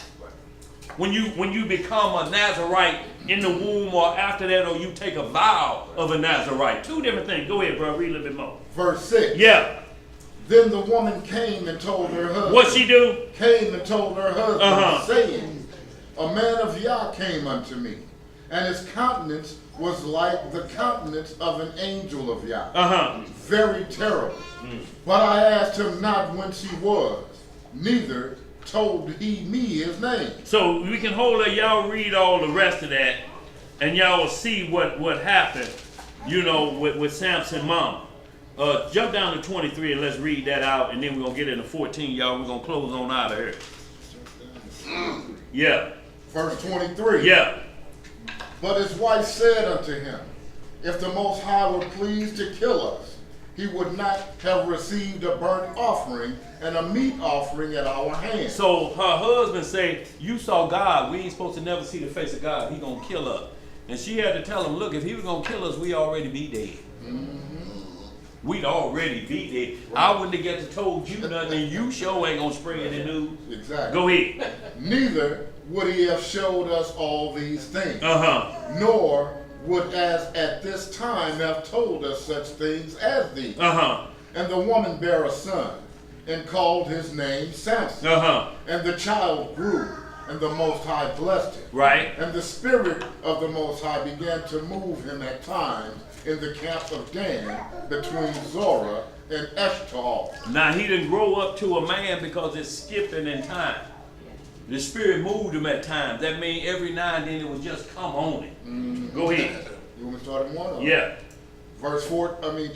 Chapter 14 and verse 1. And Samson went down to Timnath, and saw a woman in Timnath of the daughters of the Philistines. And he came up, and told his father and his mother, and said, I have seen a woman of Timnath of the daughters of the Philistines. Now therefore, get her for me to wife. So if you ain't got careful, these people out here that love to try to prove God wrong on the Bible, right there. There it is right there. We ain't supposed to marry outside no new nation. How your God allowing this? And he's got the Holy Spirit in him. He's a Nazarite. And you looking surely. But you know what we supposed to say? Keep reading. Let's read some more. Verse 3. Yeah. Then his father and his mother said unto him, Is there never a woman among the daughters of thy brethren, or among all my people, that thou goest to take a wife of the uncircumcised Philistine? And Samson said unto his mother, Get her for me, for she pleaseth me well. What she do? Pleaseth me well. Now look, his father and mother knew the law because they say you're supposed to marry in Israel. Other than nobody, you got 11 other tribes. You know, you can't pick nothing out of that. Right. He like, look, I likes her. I just like her. Now what else it say? Verse 4. Yeah. But his father and his mother knew not that it was of the Most High. Who was it of? Of the Most High. Of this marriage being put down. Right. Go ahead. That he sought an occasion against the Philistines. For at that time, the Philistines had dominion over Israel. So how do I get in for Samson to take over the Philistine, but to get him close quarters? Yes, sir. To get him inside. How did Joshua get close and Rahab helped him out? She was a Moabitess, wasn't she? Yes. Yeah. So, when you're talking about getting inside, you're a spy. You have to get inside. Esther had to marry the king of Persia, didn't she? She had to get on the inside. Did Mordecai put on the inside, just don't reveal your nationhood yet. Right. But she's still marrying outside the race, ain't it? Give me a little bit of Deuteronomy 7:6 and see if this law is being broken. Or do we have provision when it's something from the Most High? Is this wicked? Is he breaking his own law? Chess, not checkers. Let's read. Deuteronomy chapter 7, verse 6. For thou art an holy people unto the Most High thy power. That's right. The Most High thy power hath chosen thee to be a special people unto himself, above all people that are upon the face of the earth. The Most High did not set his love upon you, nor choose you, because ye were more in number than any people. Ye were the fewest of all people. But because the Most High loved you, and because he would keep the oath which he had sworn unto your fathers, hath the Most High brought you out with a mighty hand, and redeemed you out of the house of bondage, from the hand of Pharaoh, king of Egypt. Right. Now therefore, that the Most High thy power, he is the Most High. Right. The faithful Elohim, which keepeth covenant and mercy with them that love him and keep his commandments to the 1,000 generations. Right. And repay them that hateth him to their face. Okay. To destroy them. He shall not be slack to him that hateth him. So you start at verse 6, right? Yeah. Now start at verse 1. 7 and 1. Because he told us how great we was. Go ahead. Let's read the marriage. Go ahead. When the Most High thy power shall bring thee unto the land whither thou goest to possess it, and hath cast out many nations before thee, the Hittites, The who? the Hittites, and the Girgashites, and the Amorites, Right. and the Canaanites, and the Perizzites, and the Hivites, and the Jebusites. And the Edomites. No, it don't And the say. Ishmaelites. It don't say none of that. And the Philistines. No, they ain't there. They Go ain't ahead. there. What else to say? 7 nations greater and mightier than thou. So, are we in violation in Judges 14? It says 7 nations. Where the Philistines come from? Google it. Y'all got smartphones. Don't be a dumb phone holder. Did it say Edomites? Some will say, see there you go, man. He talk about they can marry, they can mix marriage. I ain't said nothing. What I'm telling you is that the author who wrote this was married to a Cushite at the time. Now, is it punishment? Give me real quick Numbers 12. Y'all can hold that. Give me Numbers 12 real quick. And we're going to get back on this judge and we're going to close out. Numbers 12 and 1. Now, when he wrote this, he was married to a Cushite. I'm not telling you that that's supposed to be. We're supposed to be like his father was. Is it anyone in the daughters of Israel that's capable of you looking at and saying, I want her out of the tribes? Well, you got women, you got to make sure it ain't a man of the tribe, because then if you a Danite and your husband is a Judite, then the boy have to go into the Judite side. Still Israel. Go ahead, what else to say? Numbers chapter 12, verse 1. And Miriam and Aaron spake against Moses because of the Ethiopian woman whom he had married. What did he do? Married an Ethiopian woman. Keep going. Whom he had married, for he had married an Ethiopian woman. So this script wanted to make it clear. It said who he married twice. So there's no misunderstanding of who this woman was and where she come from. Right. Let's read some more. And they said, hath the Most High indeed spoken only by Moses? Hath he not spoken also by us? And the Most High heard it. Now the man Moses was very meek above all the men which were upon the face of the earth. Now we know he wasn't weak because of what he did to that Egyptian that was handling that Hebrew. Right. Wasn't weak. Meek don't mean weak. Right. Meek mean extreme patience before you snap out. And the devil knew that, and he made Moses snap out, and he struck the rock. Let's read some more. What else to say? And the Most High spake suddenly unto Moses, and unto Aaron, and unto Miriam. Right. Come out ye three unto the tabernacle of the congregation. And they three came out. And the Most High came down in a pillar of the cloud, and stood in the door of the tabernacle. Right. And called Aaron and Miriam, and they both came forth. And he said, hear now my words. If there be a prophet among you, I, the Most High, will make myself known unto him in a vision. In a what? In a vision. And will speak unto him in a dream. It's the only form of communication ever been mentioned in the Bible besides Urim and Thummim. Visions and dreams. Never crystals. Never Ouija boards. Right.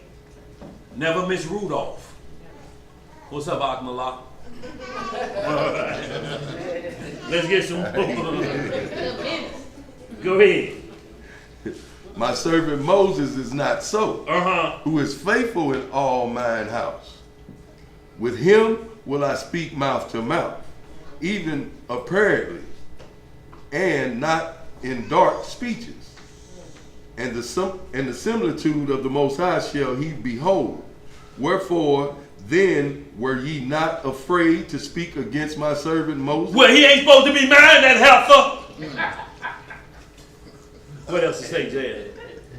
And the anger of the Most High was kindled against them, and he departed.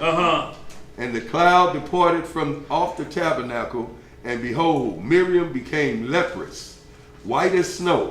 And Aaron looked upon Miriam, and behold, she was leprous. Right. And Aaron said unto Moses, alas, my Lord, I beseech thee, lay not the sin upon us, wherein we have done foolishly, and wherein we have sinned. Uh-huh. Let her not be as one dead, of whom the flesh is half consumed when they cometh out of his mother's womb. So it's talking about a miscarriage. When it come out, if it's early on, it ain't got its color. It's going to be white like snow in the skin texture. A miscarriage. May be covered with blood, but if you wiped it off, that's what he's saying. One that came out of his mother's womb, untimely death.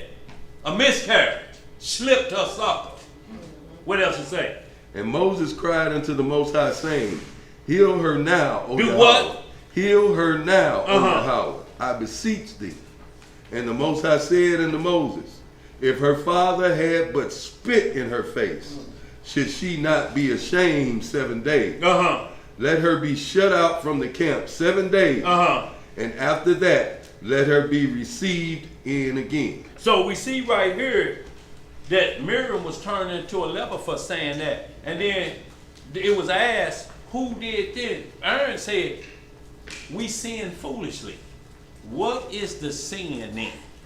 Is it the sin telling him he couldn't marry that woman? Because that's what 12 and 1 start off at. You got that. The Most High said that's sin what y'all saying about him. So you have to look at Deuteronomy 7 and 1 now in a different context now. Because the author who wrote it got a Cushite wife, an Ethiopian wife. So he can't write it and then tell you over here unless you understand what's taking place with the Most High here. You marry somebody, the doctrine don't make you divorce them. You got to divorce and she ain't no Israelite or he ain't no Israelite. It ain't never said that but for the priests. The only word where you going to read this in the Bible is say Aaron and his sons must not take a woman of a harlot. They can't take a woman like this. Every woman they marry must be a virgin. That's for Aaron and the high priest. But the other Levites, if marriage came down and you found somebody else, look, what we going to do about Bathsheba and David? Did he punish him or did he punish Bathsheba for marrying Uriah the Hittite? Who got punished? So this is what we're talking about. And then what the hell is Doeg the Edomite doing guarding our priests? That's what David said. He said when I came, he said, man, I know he's going to rat me out, man. That damn Doeg up there, the Edomite, watching the priest. He the one ratted me out. He's guarding our most holy priest. What the hell is he doing now? Is he of the 7 nations we just read about? See, y'all, this thing is much wider than we really think it is. That's why Deuteronomy 23 and 7 tell you, don't abhor an Edomite. And don't hate on an Egyptian. That don't mean you're saying, well, the book of Obadiah. It's just saying there's going to be one that's going to know exactly who you are. That's going to be your help in this strange land. And Samson is in a strange land. The Philistines got rule over us. He got to get inside. When Moses married Zipporah, he was in a strange land. He was in Media, and he protected her from some wild herdsmen. And her father say, you protected my daughter like that? Say, yeah, you can have my daughter. You a protector. You're not a cereal eater in the morning till all of it's gone. You're a protector. You drew the water. Thank you. What we got said? I just wanted to ask, if Aaron and Miriam spoke against his wife, why didn't Aaron become a leper? Because Miriam was the one saying, I'm a prophetess too. Like, nigga, you ain't no big wig because you a prophet. I'm a prophetess. Was she not? Aaron didn't say that. Aaron probably said, uh-oh. And look, it said, but if her father had but spit in her face. See, a father would spit in her daughter's face if she came home pregnant and live in his house. Where your protection at? You know him, he knocked on the door the other day, talking about some girl named Shirley up in here. That's him. Some girl named Shirley. If you come to my door, talking about some girl named Shirley up in there.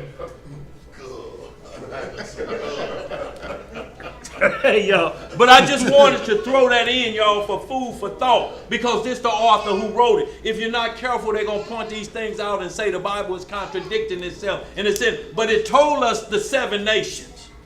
Didn't it? We hadn't took the kingdom yet. There's still a judges period. There's 430 years of judging before David took the kingdom. He said, when you take the kingdom, you better not marry none of them when you go to that land, because that's what's in there. That's the fornication capital. And it was called Jerusalem. Just like it is today, and it's turned back into the fornication capital since we've been gone. Let's finish up 14, y'all. We're going to close out. Y'all going to have to read 15 and 16 for your homework. Give me a little bit more of that 14. Just a little bit. I just wanted to run that. And then he did it again. But I want y'all to read all of 14. And what y'all going to see is Samson, the spirit coming over him mightily. He killed a lion with his bare hand. Just twisted his jaws like this. So now you can't bite down because your jawbone broke. Somebody twist your mouth to the side. How you going to chew chicken? Boy, look at it. To the side. And then the riddle was they took his gal because they kept pressing her. The reason it's saying don't matter because they're going to turn you into their gods unless they do what Ruth do, and that's pare all your nails off and cut your hair bald. You get 30 days or more in your family, and then you on full Israelite doctrine. You have to know all the laws of marriage, or when you break the one law of marriage, you break them all. If you don't know what the full circle of marriage is. You can't just pick this part and that part off. Man, ain't nobody doing that no more. That's in the old days. The old days, marriage is the same, ain't it? Mm-hmm. It was the same marriage in the Garden of Eden that it's going to be in Revelation. What's old about it? Because it don't contain wickedness? Right. Y'all read the rest of that 14 and 15, you're going to see what he did. Now 16, he jumped right back into the same situation with Delilah. And Delilah did the same thing. They did the same thing to him with Delilah. But y'all read 14 through 16 and y'all going to see again that he broke the Most High's rule only because he allowed his hair to be cut and he was a Nazarite. His vow was not over.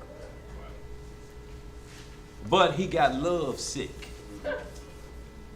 And he gave power to nobody over your soul. Not your wife, not your son or daughter, not nobody. You give power over your soul. And that's what he did with Delilah. And she turned the Philistines on you. And that's what usually happened. They turn the Philistines on you. And that's what'll happen if you marry a strange woman. She called her nation. The popos come and get you, don't they? Mm-hmm.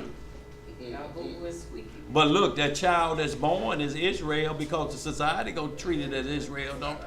He looked like Dr. J to me. What you mean his daddy is white? I don't believe that. Y'all, real quick, y'all read the rest of chapter 14 through the 16th chapter and see that Samson broke almost every law of a Nazarite. He touched dead bodies. He was hanging out. He was clowning. He took advantage of the Most High Spirit and they broke him down. And when he got broke down, his strength wasn't there. Then they made sport out of him. They sent him to the carnival. They said, you better call a circus because he about to climb. But they poked his eyes out and just had him walking around like this, and midgets was poking him in his rear end. And then he said, Lord, let me do right. Just give me strength, not for me, but just that I may fulfill what you had me start off to do, and I broke all the commandments. Just give me another chance. And the Spirit came back on him, and his hair started growing again. And he pushed them pillars apart. And how you know Danites ain't Edomite? Because they had 7 woven weaves. When you braid, when you weave and woven, that's a plait. He had 7 plaits. Tufts of hair. That's what Samson had. So when the Most High gave him strength, and the Most High said, well, you're going to have to die with him, Samson, because you broke my rules. Samson said, I don't care, but just have mercy on me, but I'm finna get your rules done now. And pushed them pillar apart, and the whole thing came down and killed more people in that one event than plus them 10,000 he killed with the jawbone of an ass. He killed more than that at one time, but he had to die with them. Because he broke the rules. Our God don't show favoritism under no circumstance. So I wanted y'all to understand that when we get into who can't marry who. The priests and the high priest couldn't marry outside the other nation. And no woman that was divorced No woman of this, she had to been a virgin. So when you're getting into Ezra and Nehemiah, those were the high priests of Aaron that was forced to divorce their wives, not the common man. That ain't hard, is it? Not at all. Just start at verse 1 and you'll see. And to the Aaron and his son. But if you start down here just right, and they were made to the, surely, you got to get out of here, heifer. I ain't supposed to be married to you. Boy, look here. Yeah, we got 10 minutes. So I want to get right into the final of what happens when your pH balance is off. The Most High is going to give you your medicine. So 2 Kings chapter 1. And then y'all, we made your homework is Jeremiah 36:22 to the end. That's when Jehoiakim, that Israelite out of the tribe of Judah, burned the word of the Lord. And the Most High put heat down on you for that. And then every time we read it, say the word was recovered. He told Baruch, whoever was with Jeremiah, he said, they burned it up. But they was reading what the Lord had said. Y'all better quit being iniquity. They was reading it to Jehoiakim the king, and they was throwing it in the fire as they was reading it. Next. And you better quit all that moon and devil worshiping. And he say he gonna do this and he gonna kill you. And Jehoiakim just sitting on the throne like this. And they're throwing the writings in the fire, burning them up. I don't want to hear none of that. I don't want to hear none of that. Well, the Most High made him pay dearly. So when y'all get into some Jeremiah 36, read 22 to the end, and you see what happened to him about burning the scroll. And then what you gonna see again, rewrite everything I just told you. I'm finna tell you again. Did Moses get it again when he broke the commandments down there when they was working the golden calf? Didn't he go back up and get another set? It was 2 sets of the 10 commandments. First one got broke. The second one he had to go rewrite. The law of God ain't going nowhere, just like the word said. If you listen to somebody and say the law of God, the light is out, shame on you, not them. Let's get this last one, y'all. 2 Kings 1. There's only 13 verses and we're going to close out. Y'all get that homework. What you got, Two-Bot? Yeah, Ron Lemons asked in the chat. Shalom, Ron Lemons. He said, wasn't Joab an Edomite? Joab? An Edomite, a chief captain in David's army, and the one who pursued Absalom in battle that led Absalom, led to death? If you run his lineage, Absalom's death? Look, Uriah the Hittite was one of the 13 that guarded David's bed at night. Now you're telling me ain't no nation over there. What is that Hittite doing in there? Right. Married. Right. And was the Hittite one of the nations? No. So what was Bathsheba married to him if it was a Hittite, but had David took the kingdom? See, yo, it's a whole lot of work we have to deal with when you start saying what somebody ain't supposed to be doing and who they ain't supposed to be with. And not one time have we said you can marry anybody you want. Have we? We just told you situations of marriage when they're holy and the Lord respect them and say, I'll sanctify that one. Or you wouldn't have the rules in there if you're a man of war and you go in and you kill all the men and the women is there, you don't kill them, you have a desire for the woman, for the nation you took, bring her back, and these are the rules. She got to cut her fingernails off and her hair off because that's a woman's glory. 1 Corinthians 11. Once she get rid of her glory, we know she done got rid of, if her hair is to her gods, whatever, she done cut them off, she's starting to fret. Give her 30 days to mourn for them is only respectful. And then she got to get down with the word of the Most High, and her nails and her hair have to grow for the Lord. That ain't hard, is it? But them the rules in the law. Not what somebody say you ain't supposed to do that. Show me where I ain't supposed to do it. Did we get that from Ron Lemons? He good? Let's get it real quick, y'all. This last one, 2 Kings 1, and we're going to close out. He's saying wasn't Joab and the Edomite? I don't know, you're going to have to look it up. The breach of the walls of the city. What did it say Joab was? Look up Joab's origin.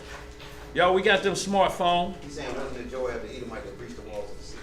Was it Joab the Edomite that did what? That breached the walls of the city. I'm not sure. Does it say Joab the Edomite? See, we got a lot of people. It'll list who he is, y'all. It ain't hard to understand. Just Google it with it. Who was Joab that breached the wall? It's going to tell you. He was of the such and such, such and such. Just like I Googled the Philistine. Who were the Philistines? According to Deuteronomy 2:23, Jeremiah 47:4, covered possibly Crete. although there is no archaeological evidence of a Philistine occupation the island. They said it's probably. So we know they're a descendant of a Hittite of them 7 nations. So is Samson in line only because the Lord, I need you to take them. I need you to get on the inside for me. Because if he know the rules of the Bible, she has to become a Nazarite to keep him pure. You understand what I'm saying? She can't be doing what he doing because he's going to throw his game off. So let's get that real quick. 2 Kings, y'all, we're going to close on out. 2 Kings, where we at? Chapter 1 off. There's only 13 verses, y'all, and this is 18. What happens when your... You saw that, didn't you? I saw it when you well, said we it ain't the gonna read first it all. time. I wasn't gonna let you now I say want you to it read again. verse 1 because this is very important for people to say Moab was Israel. You know, because they don't understand. Ruth was a Moabite, one Moab conquered by this. Well, the problem is Moab is fighting against its own brothers.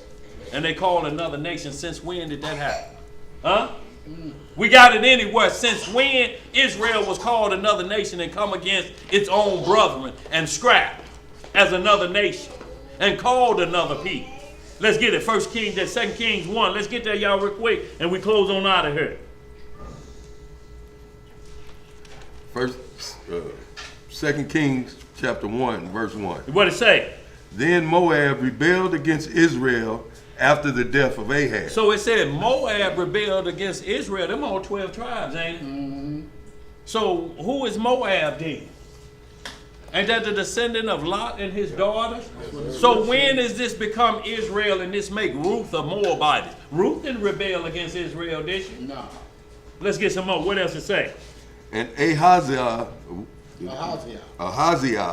fell down through a lattice in his upper chamber that was in Samaria and was sick. And he sent messengers and said unto them, Go inquire of Beelzebub, the god of Ekron, whether I shall recover of this disease. So he done fell through the roof, fell through the floor up there on the rafters, and then fell through. Now he's sick, about to die, and he go send for the witch doctor to heal him. The crystal worshiper. He's walking on ladders. The bowl rattler. Yeah. Ladders don't hold you. Ladders don't hold you. That's like that little stuff to be on the side of the porch when it's open that's under ladders. the bottom. Yeah. What the hell made him walk across that? And then he asked for a soothsayer to help him heal his ankles up. Right. He fell through that. That wood sharp as hell. You fall through that rope. That'll tear the drawers off of you. Them spiked ends. Right, yeah. Go ahead. What else it say, Zed?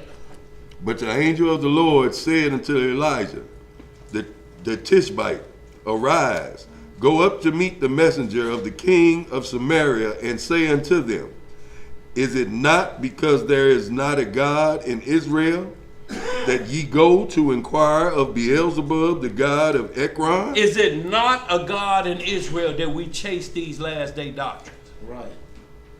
Doctrines of demons and devils. Is it not a God in Israel, a living God, that you go chase a dead God?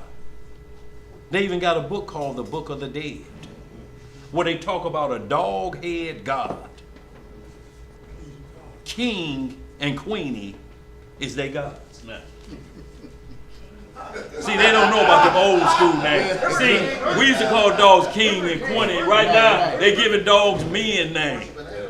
You know, her brother had a dog named, come here, Donald. Donald. Go ahead, brother. Donald the duck, ain't it? Yeah. Go ahead. Verse 4. Yeah.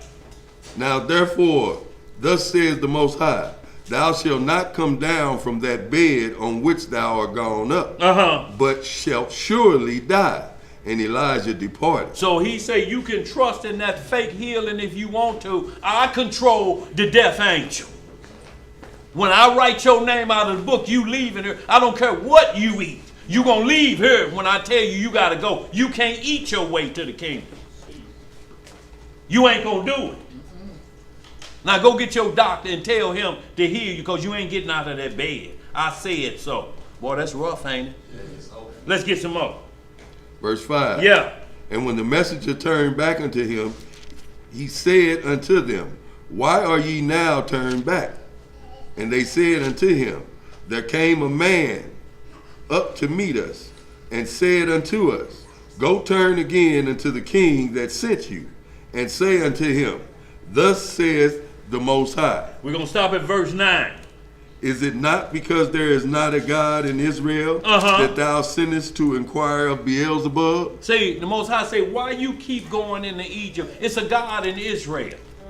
The hell you keep going over there for? You gonna study their laws that ain't no law. But then you gonna say, yeah, wait.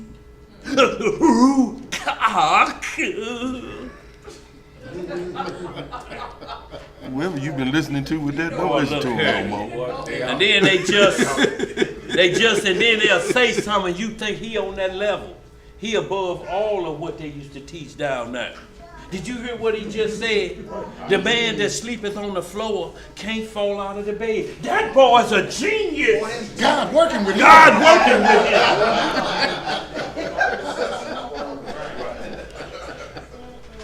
Let's get some more, y'all, so we can close out of here. I want you to stop at verse 9, bro.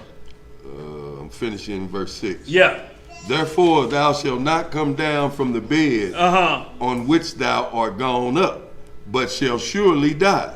And he said unto them, What manner of man was he which came up to meet you, and told you these words? And they answered him, He was an hairy man. What kind of man was it? An hairy man, and girt with a girdle of leather about his loins. And he said, It is Elijah, the Tishbite. See, they knew him right off. So this is why you have John the Baptist. Because how was John the Baptist dressed out there? Didn't he have on a girdle? Yes, sir. Wasn't he eating the same thing Elijah the Tishbite was doing? So just like he giving them Pharisees the power, you gonna die. Just like John the Baptist told the Pharisees, what y'all out here for, you serpents and you vipers? What you coming out here to see, a reed shaking in the wind? Except you repent, you gonna get it. You ain't gonna come off of that deathbed. That's why he's compared to Elisha. But that Luke 1:17 say he came in the spirit of Elijah. He was not Elijah. Right. Matthew 17 say he wasn't Elisha. He was just in that spirit and power. The same right here, the Tishbite. And then you look at Matthew 17, you see how John the Baptist was dressed. And see, ain't they dressed the same way, howling out in the wilderness. That's the comparison, y'all. That ain't one and the same individual that been reincarnated. Read that Matthew 11:24 and see about John. Then back it up with Luke 1:17 and you'll get a perfect understanding that reincarnation don't exist in this book. Resurrection does. In the same body, just like Job said in Job 19:25, I know I will see my Redeemer stand on the earth on the Mount of Olives. In this body, with these eyes, I shall see him for myself and not a what? Not another. Get out of here with that reincarnation. Ain't nobody ever taught it in these scriptures. Men of doctrines of demons that want to control you teach that you can keep doing wrong and come back and get it right. Boy, what did that do for judgment then? Judgment got to be held up, don't it? Look, man, he done messed up again and he on his way back the third go round. We're going to have to wait. We're going to have to hold the kingdom up for him. And hopefully he'll get it right on his rebirth again of Junior at the tire shop. Now he born and he got a born arrow in his hand instead of a lug wrench. We gonna have to wait again. Shit, he done came back as somebody else. Boy, ain't that crazy doctrine, y'all? Where else we at? Did we finish that down to verse 8? We good, y'all. Anybody got any questions or concerns? We got to get on out of here because we got to break the place down and put the stuff up. We hope we answered that, y'all. Thomas, good work on her. Thomas had every alphabet. And boy, look like you've been doing your homework, and don't look like you did it on the bus either, because you got commas and question marks. Boy, you done handled your business, ain't you, Thomas? Highlights, red, orange, and yellow. Y'all see this? Yes, sir. Right on, Thomas. He good at copy. Oh, look here. I sure didn't see that. Jennings Library. No, I'm just messing with you, Thomas. Good work, bro. Yes, sir. Y'all, let's close on out of here. Anybody got any questions or concerns before we close out? Y'all, we got tabernacles coming up, y'all. not tabernacle. We do have it coming up, but we got Feast of Trumpets coming, so we're gonna shoot you the information. Y'all know how it goes. It's assembly only. Anybody you bring, you have to school them on why we're here. Just don't bring nobody here to eat. Right. School them and know so they don't eat unworthily. Right. Because that'll be on your hands. That's right. Give them the lesson all the way down. Because you have to vouch for that individual. They ain't on us. You're vouching for their behavior. And if you can't come in Shalom, do what? Stay at home. Oh boy, you say keep your donkey at home. That's right. Ain't about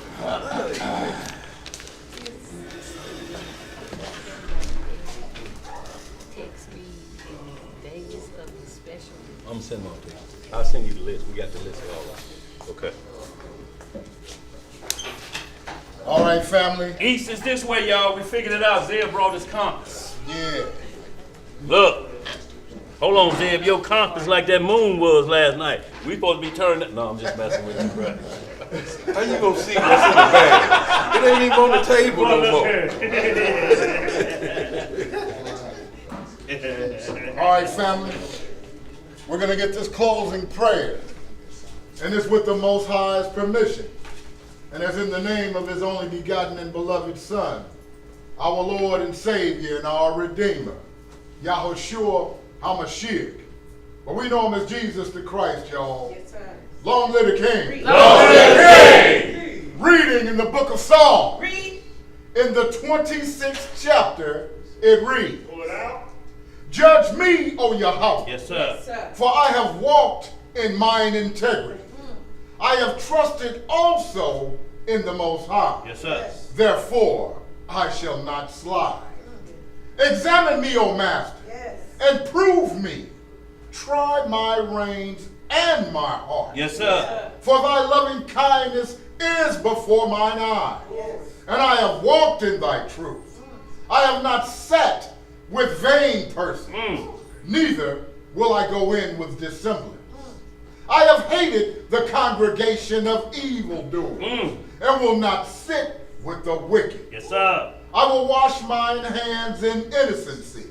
So will I compass thine altar, O Master, that I may publish with the voice of thanksgiving, and tell of all thy wonderful works. Yes, sir. Yahweh, I have loved the habitation of thy house, and the place where thine honor dwelleth. Gather not my soul with sinners, nor my life with bloody men, in whose hands is mischief, and their right hand is full of bribes. But as for me, I will walk in mine integrity. Redeem me, and be merciful unto me. My foot standeth in an even place. Yes, sir. In the congregations will I bless the Most High. Hallelujah! Selah! Yes, sir. All praise. Y'all want to circle it too. We greatly appreciate it. Coming up, y'all, Tuesday, sundown. The Feast of Trumpets, October the 6th, sundown. Day of Atonement. October 11th starts the Feast of Tabernacles to the 18th. Y'all know how we're going to do. We pick up the kind of back end of it. We go camping from the 13th through. What you got, sis?